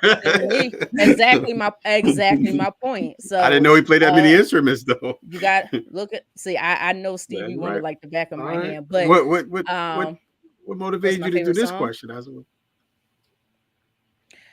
I think it was because his podcast. They had the Wonder of Stevie podcast come out, and I'm on episode 2. Listen to it, y'all. Is good, and it's going through his songs, his albums, some of his biggest albums, like Intervisions, and I can't think of the other one right now. But just his music, and he wrote his songs. He did the music in his songs. He could merge random things and create, and with his creativity and his artistry, to me, is second to no one, just in my opinion. But if you really sit and listen to him and just learn everything that he has done with music, and he's got one of the greatest, most popular songs of all time that's still being sung to this day, every birthday. At least you're black. No, you're right. No, I'm not saying that. I didn't realize he played as many instruments as you said he played. He played them all. Even that little, what's that thing you tip? I don't know. And it makes the rain sound. He incorporates that in his music. He incorporates all types of instruments in his music. So, that's who my greatest musician is. You could disagree with me once, you're going to lose that conversation for those who are listening. I'm telling you this right now. Then I don't disagree with you. But all right, guys, stay tuned. Do not go anywhere. We're going to be right back. When we come back, Jay's going to take over. I think we're just going to talk about some college football. I do believe. So some exciting games that hope happen over the weekend. I'm talking too much already. Can't help it. But you guys are watching The Sideline Speaks to myself, Brittany Jones, alongside Jason Collins and Kevin Walker. Please subscribe, like, and share our YouTube channel at The Sideline Speaks. We're also on X, formerly known as Twitter, at Sideline Speaks, and anywhere you can listen to your podcast. Don't go nowhere. We're going to be right back with some more sports and some more fun. All right. See you guys in a second. Hello, this is Marvin Lewis, and you're watching The Sideline Speaks with Brittany Jones, Jason Collins, and Kevin Walker. They're taking a break, and they will be right back.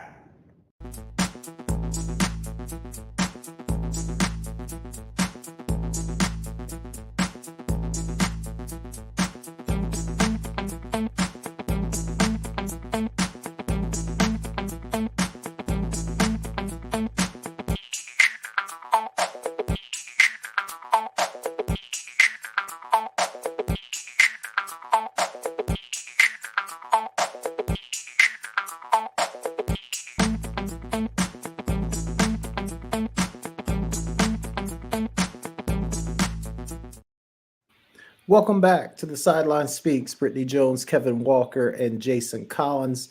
All right, guys, college football just went off the rails this weekend. I think, 6 of the top 11 teams lost, and none bigger than Vanderbilt, of all places, upsetting number 1 Alabama. Britt, I'm going to start with you on this one. I couldn't believe what I was watching, and even up until the last 20 seconds of the game, I still thought Alabama was going to come back and win the game.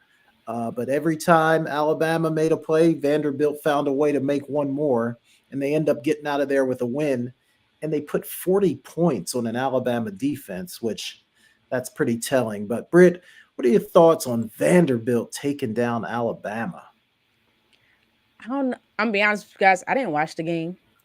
But I'm sitting here shocked. I think that should have been the most surprising loss or win, whatever you want, whichever one you want to say, of any sports, to be honest with you, because I didn't think Vanderbilt was even relevant. Are they even ranked? They are even ranked. Always the worst team in the SEC. They don't really have a good football history at all. Right. The most unlikely. So I think this is more telling of Alabama, like what exactly went wrong. I'm not exactly sure, because when I even look at their numbers, Jalen Murrow, the quarterback, had good numbers. He was 18-24 for 310 yards. That sounded like you would win the game. He did have one interception, and I feel like that could have been at a crucial time. You look at the running backs, they didn't do bad. 5 carries, 45 yards, but you average your 9 yards per carry and then 2 touchdowns. Like, that's not bad. And then your receivers did pretty darn well. Yeah. You spread the ball around. So I'm not exactly sure, because again, I didn't watch it. I have to be honest with you guys. I didn't watch this game. What went wrong, but whatever went wrong, they got to fix that quick. Because you just had, and to me, you probably should have lost that game, to be honest with you, but you just had an incredible win going up against Georgia. That was a back and forth game, and and in my mind, again, I'm an Ohio State fan, so I'm sitting here like, whoa, I got 2 teams I got to worry about. My goodness, Ohio State and Alabama. But when you lose against a Vanderbilt team that's not ranked, I don't even think I know any of their players. They're basically irrelevant.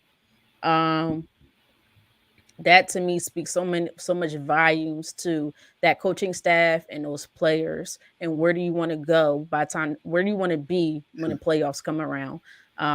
Nick Saban, he's not losing that game. Nick Saban doesn't lose that game. So I can't think of the head coach of Alabama right now, but you better go on that. You better figure it out quick, because those Bama fans, I wish I could get them out of my ear though. Those Bama fans are going to be louder than probably the Philadelphia, New York, and Boston fans all together. So you can't lose that game. To me, that's the game you just cannot lose. Yeah, then you're right, Britt. They're not going to have a lot of patience if they lose games like that. They're not going to have a lot of patience. K-Walk, Britt highlighted like the offense played well enough to win. Yeah. Obviously, defensively, you give up 40 to Vanderbilt. There's some issues there, but what are your thoughts on this one?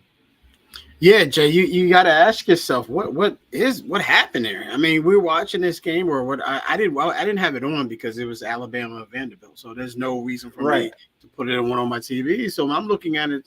It was like 7-0. I said, okay, maybe they got a fumble recovery or something. I wasn't watching the game, or maybe they, something. You know how fluky football Yeah. can be.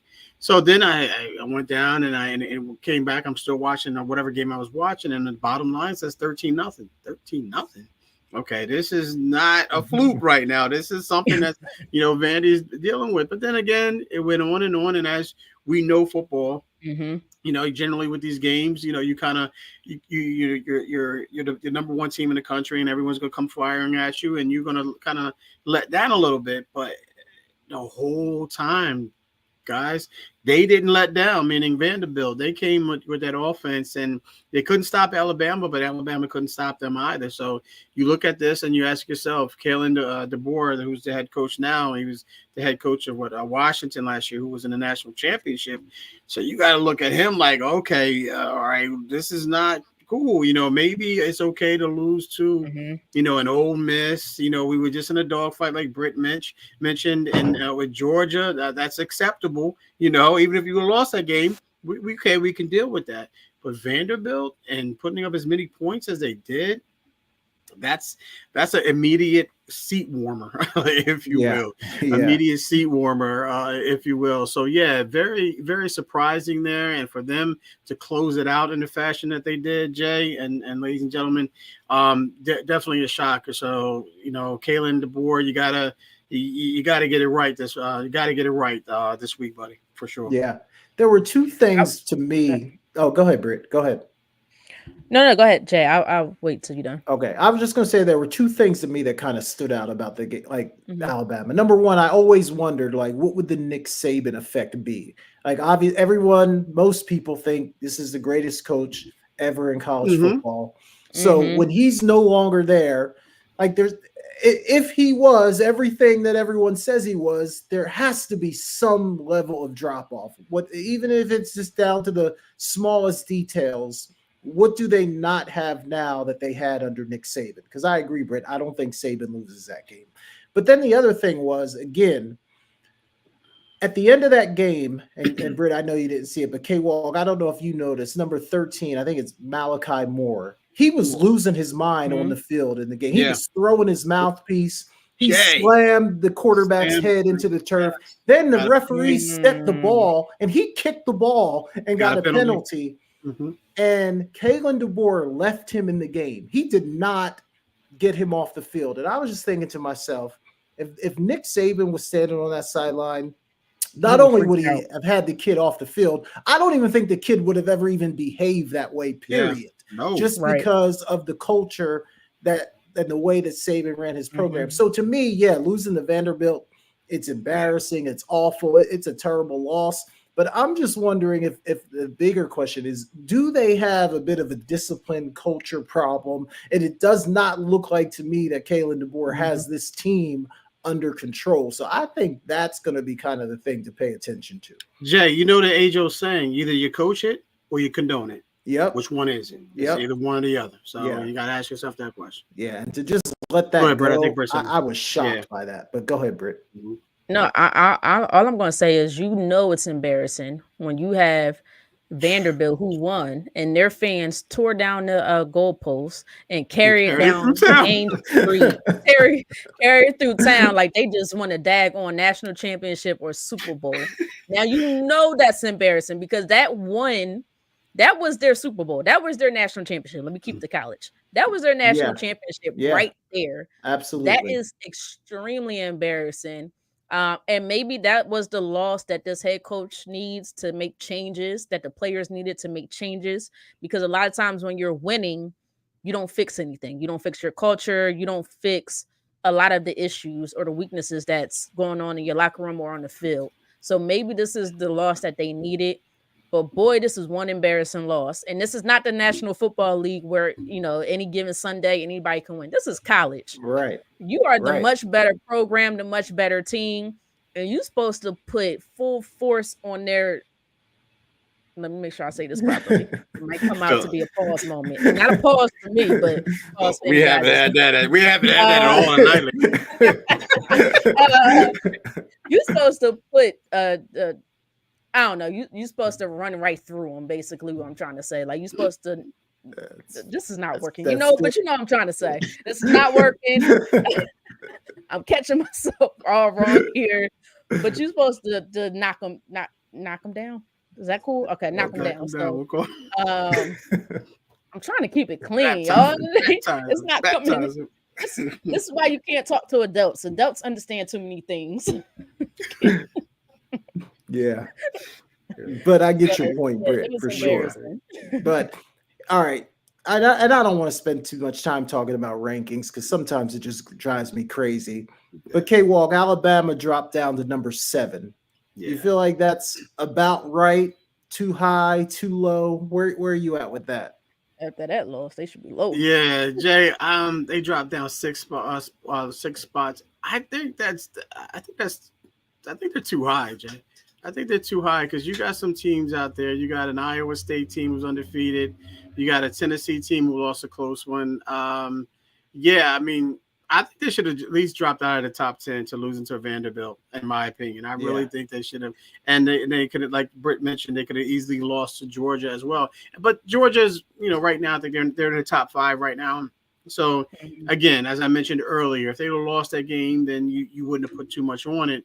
But yeah, I think they should have been out of the top 10 because what did Missouri lost in the fashion they did? They lost 12 spots. Michigan lost in the fashion, and they lost 14 spots. Yep. So yeah, I think when you lose, you're the number 1 team in the country, and you lose to a Vanderbilt team, I think you should drop well out of the top 10. In my opinion. Yeah, I agree. I think they got the benefit of being Alabama and not dropping like other teams would have dropped. But Britt, now Georgia, even though Alabama beat them just a week ago, is ahead of Alabama. Are you okay with that, or do you think Alabama should still be ahead of Georgia in some fashion? I don't think Georgia loses to Vanderbilt, so because of that, I'm okay with that. No, you need you like that loss was that bad. I don't think people understand. Again, this is college football, y'all. This is not the NFL. So losing to Vanderbilt is not like losing to the Panthers. It's pretty darn close, but it's not like losing to the Panthers. Yeah.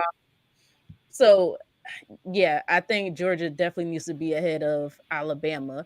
And I think, again, if Carson Beck would have got his stuff together a little bit earlier in that Alabama game, then Georgia wins that game, in my opinion. I think that kind of fell on Carson Beck with some of the bad decision-making that he was making, bad decisions that he was making with the ball.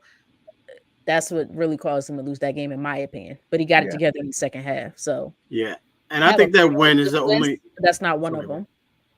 Yeah, I think that win against Alabama. I mean, that win against Georgia saved them from falling out of the top 10, in my opinion. I think only safety net for them.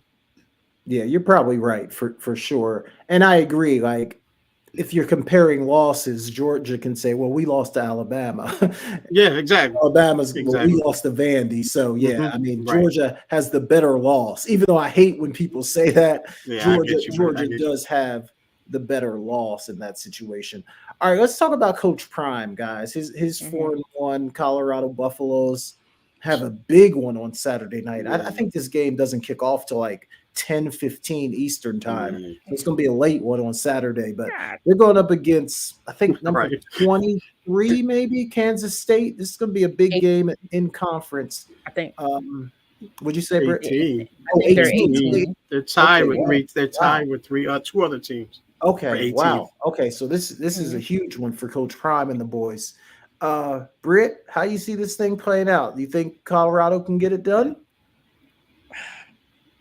It's gonna be tough. I do. Yeah, look, you guys know I'm never gonna give up on Coach Prime. I think I don't know if it's a bias situation. I don't know if it's because I've seen him play at every level and then be successful at every single level. I'm not exactly sure. I don't think it's going to be easy for Colorado by far. I know they have a motivated. Kansas has a motivated player. I think his name is Dylan Edwards, the running back who used to play for Colorado. Yes. I know he's very motivated to go up against his former team as well. But the good thing with Colorado is they get Shiloh Sanders back, so they're getting that, and he hits hard in the backfield. He don't miss too many tackles, so I think that's supposed to be that's going to be big time for his return. But I just like how Colorado is playing right now. I need that offensive line to hold up. They've been playing very well lately. If they hold up, I think Colorado can absolutely score. But I think this is going to come down to the trenches, like normally, like most football games, right? So far, Colorado's offensive line been doing good. Let's see if the big boy can continue his consistency. I can't think of his name right now, but I think he's defensive tackle, the guy in the middle. He blew up some couple big time. He made some big time plays last game. And with Warren Sapp being your coach, I wouldn't be surprised if he does the same this game as well. They still got Travis Hunter playing on both sides. Defensively, you cannot throw to that side. He basically locks down that one side of the field, which makes it easier, hopefully, for the defense. So I do think Colorado has a chance. I think they have a great chance. But to me, it's going to come back on that on the offense. Can that offensive line hold up? Which, again, they've been doing well. And I think Shedeur is going to make the throws that's necessary, because that receiving core is out of this world. They're that talented, y'all. So, but we'll see. Yeah. No, that's good stuff there, Britt. And I agree with you. Like I think at the end of the day, the game is going to come down to the trenches. Like, is Colorado's offensive line good enough to protect Shedeur? And can they stop the run defensively? If they can do those things, I think they have a great chance to win, because we know, like, from the tackle box out, they've got all kinds of talent. And then even defensively, linebackers and secondary, very athletic. But can their fronts offensively and defensively hold up in this game? And I think, you'll be able to find that out after a couple of series. Like, you'll be able to see what kind of football game it's going to be. But K-Walk, what do you think, man? Number 18 in the country, K-State. I mean, it's a good football team. So how do you see this thing going? They are, Jay, and I'm just looking at their schedule and what they've done, and they're a high-scoring team, but it doesn't look like they bode well too, from a defensive standpoint, on the road. So, and this game is on the road. This game is in Boulder. So I when I go against Colorado, they tend to win. So I'm gonna pick Kansas. I'm gonna pick Kansas because I want Colorado to win this game, because I want Colorado and Coach Prime to be in that talk right now. They're 4-1 right now. When you look at these teams, some of these teams that are either undefeated or lost one game, and they're in the top 10, or they're right there at number 12, and we're going to be talking about that as the season progresses. That number 12 spot. Yeah, it's going to be saying who should be in that 12 spot. Right now, Colorado's not in the top 25. Colorado has three votes, ladies and gentlemen, to be in the top 25. So that's telling you how much disrespect. I think someone mentioned that here as far as what they're getting. So I'm going to take Kansas State, because again, every time I pick against Colorado, ladies and gentlemen, this is my theme here. I'm gonna take Kansas State here, but no, all seriousness, I'm gonna take Colorado. I think Colorado wins this game, and I think it's going to be a very high-scoring game. I think Shedeur, Travis, and those guys, they put up enough points. Their defense, I think, going to make a big play down the stretch. And I like Colorado in this game. All seriousness, I think they get it, and I think we'll see them in the top 25 this time next week. Yeah, I agree. If they win, they deserve to be in the top 25 for sure, no question.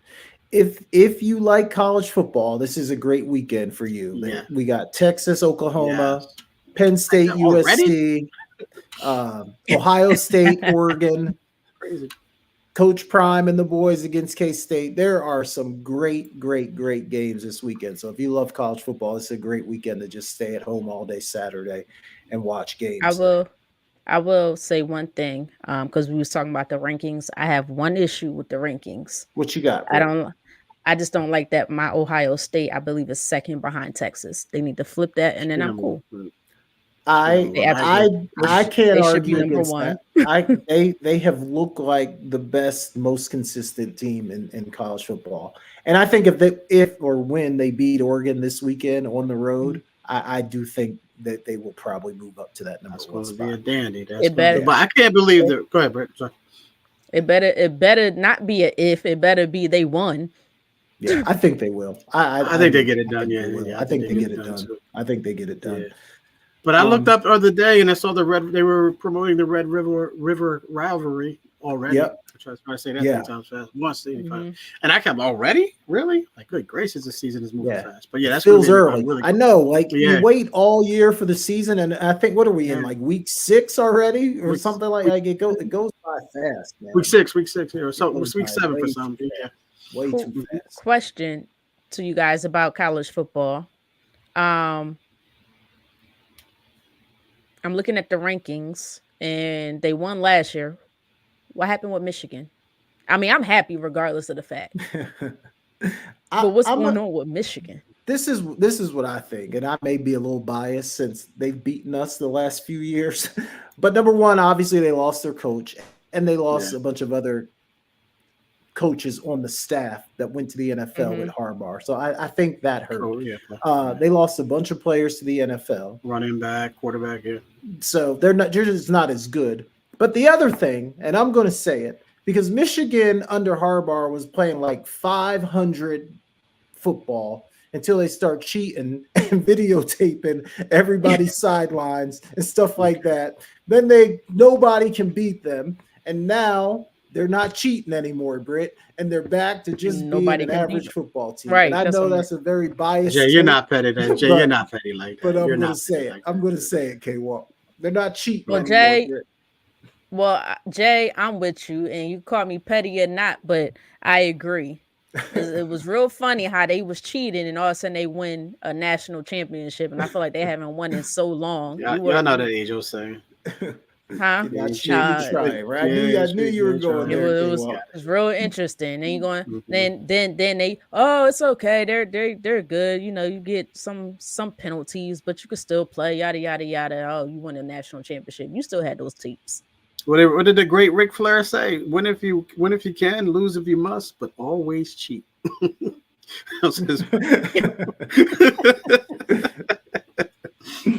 Hey, don't listen to that, kids. Don't listen to that. I said Ric Flair. That's why I put Ric Flair's name on. I'm not. He like, wait. I am doing what they told us to do in school. We don't steal. What did they? I forgot what it's called. We using my quotations, and I forgot what it's called in English class. Good Lord, never mind. It went over. Never mind. Forget it. Move on. All right, let's move on real quick. We got a few minutes left. Let's talk about the New York Liberty defeating the Las Vegas Aces to advance to the WNBA Finals. My Aces go down. Liberty look like the better team. K-Walk, what'd you think of the series, and then how confident are you that the Liberty will be the last team standing when it's all said? Oh, they're winning. Yeah, what Britt said. But I didn't catch the game on Sunday, ladies and gentlemen, because I was so involved with the 49ers because they played the same time the 49ers were playing. So I was like, oh, Lord, I forgot to watch the Liberty game. But watched the highlights, caught a little bit of the game, a lot of the game as far as, you can go back and watch it and the breakdown of the game. They just wanted it more. They knew that the game prior to that was a fluke. They knew that they had to get Sabrina Ionescu more involved. Once they did that, she's more aggressive in the deciding game last on Sunday. She hit those threes, and she just continued to attack. So yeah, I like it, Jay. They're on a mission. I told you this, some time ago. They're on a mission. They felt like they have unfinished business. They felt like they should have won last season, against the Aces. So they eliminated them. So right now, the way things look right now is going to be the Minnesota Lynx and versus the New York Liberty. The Lynx are up right now by 18, about 45 seconds to go in the first half. So if they hold on to this, which they should, it's going to be interesting. But I'm very confident in this one, Jay. They got home court advantage, meaning the Liberty. And I think they stay focused and they get this. They get it done. Yeah, the Liberty have a great team and a lot of great players. Minnesota has been my second favorite team all year, so hopefully they hold on. The Fisa Collier is my favorite player in the league. No. We're not doing this, Jay. You went with the Aces. What do you mean? You stick to that. I went with the Aces. You don't go with the Aces, and then as soon as they get eliminated, now your team's the Lynx. But You're not doing that. Let me just say this, Britt. Even though I know you might not believe me, but let me just say this. I have been secretly rooting for Minnesota for the last month and a half. They have really been my team. I couldn't come out and say it because y'all already accused me of flip-flopping all the time. So I couldn't come out and say that, Britt. But I've really been secretly a Minnesota fan for the last 6 weeks. Nafisa Collier is my favorite player in the league. So, K-Walk, hopefully that score holds up and we get to take on the Liberty starting, I think, what's the day? He said we, right. He said we. I'm like, no. I think the first game is Thursday night, and I'm going with Minnesota. I think they're a bad matchup for the Liberty, so I'm going Minnesota. But Britt, go ahead, talk to me about your New York Liberty. You are on the couch with the Aces, okay, watching potentially the Lynx and my Liberty. Okay, that's what you are doing. You cannot flip flop at this point in time of the season. You should have announced it months ago that you like the Lynx, then I would have accepted it. I'm not accepting it right now. Hey, Walk, you don't remember me saying that? Nope. Jay, I remember you saying that the Lynx was the team that was, was your sleeper to watch out for. I didn't hear you say that was your second favorite team, or if there's a such thing. I did pick them to win it though. I think that might have been when Britt wasn't here though. So Britt might have missed that, but you do remember me picking them. That was like I remember you saying they were going to be a tough out. They were going to be. Yeah, I did say that, but I didn't hear you say that was your second favorite team. They've been my second favorite. Your second favorite team should always be your bench, Jay. Favorite team. You're right. You're right. But I'm just saying, I'm not going to claim them, Britt. I think you're right. I probably can't claim them until next year. You're pulling the Britt right now. I am going to be rooting for them. I'm going to be rooting for them. I'm just putting that out there. I'm going to be rooting for them. So he's a Liberty hater. I'd rather you just say you're a Liberty hater than say that's your second favorite team. That's fine, Jay. That's fine. That's cool. Britt, how confident are you in the Liberty? Very, very. If they play like they're supposed to, I'm extremely confident. Like they did in games, 1 and 2, and then in the last game where they spread the ball around. Everybody is doing their part. They understand their roles. Everybody is involved. The problem with the game 3, K-Walk alluded to it. Sabrina had 4 points. Yeah, you're not going to win a game if Sabrina only has four points. The last game 4, everybody was involved. Everybody scored the ball. Like if you look at it from game 3 to game 4, the stats, I think it was only one person that played that had 2 points, and that was it Bethany, whatever her name is? I don't know how to pronounce that. Jackwell was hitting her threes. Right, Jackwell Jones hitting her threes. And boy, I trust her in this hard matchup to go up against Asia Wilson. But I can trust her against Asia Wilson. If I trust her against Asia Wilson, I trust her against anybody in this league because Asia Wilson is the best player in the league, and she is very hard to slow down. You're not going to stop her, but just try to slow her down. She's one of those players. So, and she did her job. So that's all I need. But yes, are we going to talk about the Minnesota Lynx or no? I guess we're kind of at the end because we're kind of see how that game plays out, and then by the time we get back next week, there'll be 1 or 2 games into the series. Well, I'm gonna give my quick little thoughts on them, if that's okay. Go ahead. They surprised me because I think I said the Sun might win this series because how physical they were. Because that's the Sun game. Look, I gotta put an apostrophe S on that. That doesn't make sense. That's the Suns game. But the Minnesota Lynx came in and said, "We know you're physical. We're gonna out physical you." They played the Suns game against them, and they caused Connecticut to struggle with that. And you're seeing it now. And then, like you said, you got Nafisa Collier, can't say her name, which I think is the second best player in the WNBA, right behind Asia Wilson. But as a Liberty fan, I'm not worried. My worry was the Aces. And we got over that hump finally. So I think we can handle anybody else. Here's my thing about Minnesota, because you guys know I've been watching them extremely closely.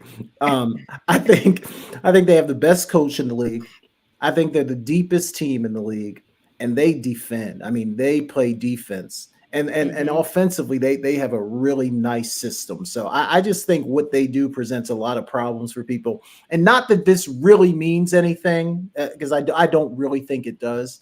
But they did beat the Liberty in that midseason Commissioner's Cup to take home that mid-season title, if you will. Again, not that it means anything, because at the end of the day, sure did. To you, it does, because you brought it up. Who cares if you don't win it all? But I'm just throwing that out there that I do think they can present some problems. Was that a game, Jay, or was that a series? It was just one game. Exactly. Oh, one okay. game. I do think you guys are right, though, about Jonquel Jones. I think I don't know that there's anyone on Minnesota that's like a good matchup for her. She's just so big and she can play from the outside. Like, she's just going to be a matchup problem for Minnesota. So great defender. Very interesting. Going to be very interesting. But I think when we came back after the Olympic break, Liberty was one of the most consistent and best teams. It looked like they got their stuff together. Right. Yeah. Right. So I think the best team after the break has been the Liberty. Prior to the break, I'm not going to lie, I was concerned about the Liberty. I said they're not playing to their full potential. I think we all knew this. But after the break, they came back on fire. So, yeah, there we go. We're going to see. We're going to find out. All right, K-Walk, let's get ready to get out of here. Before we do, let the people know where they can find you on social media and if there's anything you're looking forward to this week. Yeah, we got, Facebook, ladies and gentlemen, Kevin Walker, Instagram, Kevin.Walker142, at X, formerly known as Twitter, at Kevin Walker142. You can catch me tomorrow night. Hopefully, my co-host will have a show because of that. The Hurricane Milton right now is hitting Florida right now, so that may change things up. So I may need you guys to be on deck. So be on call for me. I may need you guys to fill in tomorrow. Yeah, just text me, K-Walk, if you need me. I can make myself available. Will do. And that's 7 p.m. tomorrow night, ladies and gentlemen. Sports Talk with K-Walk and E. Scott. Never had it so good. Sports radio, wherever you get your podcast, ladies and gentlemen. What I'm looking forward to is just looking for everyone to be safe down there, who's ever in the path of Hurricane Milton, for sure. But looking forward to Thursday night, my 49ers against the Seahawks, must-win game for my Niners. Got the Yankees tomorrow night against the Royals. Hopefully we can regain home field advantage there. Looking for more college football, basketball starting up. I'm trying so hard to get into that right now, ladies and gentlemen. It's going to be hard for me, but college football, Jay laid out all the games, and of course NFL as well. Do I have anything else going on this weekend? No, I do not, ladies and gentlemen. So that's all I have to say. Good stuff, K-Walk. That's a good call about the hurricane too, because it's looking like it's going to be a rough one for people. Yeah. You guys can find me at Jason Talk Sports on all the social media platforms at Jason Talk Sports. And I'm right there with you, K-Walk. Can't wait for college football this weekend. More great NFL games, WNBA playoffs. There's even some baseball going on that I'm paying attention to. So a little bit of everything. So this is a great time of the year. Britt, what you got for us? You guys can find me on IG, as well as X, formerly known as Twitter, at Brittany Monique. It's right there at the bottom of my screen. No Y on Brittany. Don't have a Y in my name, guys. But what I'm looking forward to, I don't know if I'm looking forward to the NFL. We'll see. I might be out. We'll see. I got an easy one this week. Who you got this weekend? CK Walk. Don't say the Browns are easy and then they go and lose. And then I'm gonna call you and be like, I thought you said it was easy. It's not quick though. Yeah, but you're talking about Nick Sirianni. I don't trust that man to save my life. In anything. I don't know if that's nice to say, but I hope he turns it around. But anyway, NFL, I'm looking forward to. I don't know if I'm looking forward to baseball neither. My Phillies just lost, so we might be out. We'll see. I'm pulling for you guys, man. I can't stand I know. It's hard. Being a Philly fan is hard, y'all. It's hard. It's hard out here for a pimp. You've been wilding tonight. It's hard out here for a pimp, I swear. But what I am looking forward to. flow. is the WNBA. That championship series, I believe, starts this weekend. If I cannot recall, I believe it's this weekend. So I'm excited for that. It looks like it might be Minnesota. We still got a second half. I'm looking forward to the second half of that game. So, but Liberty, you better take it. It's been too long. Too long, please. Since the daggone league started, we don't have one. I need one. Just give me one, and I'll lay off you for about 1 year.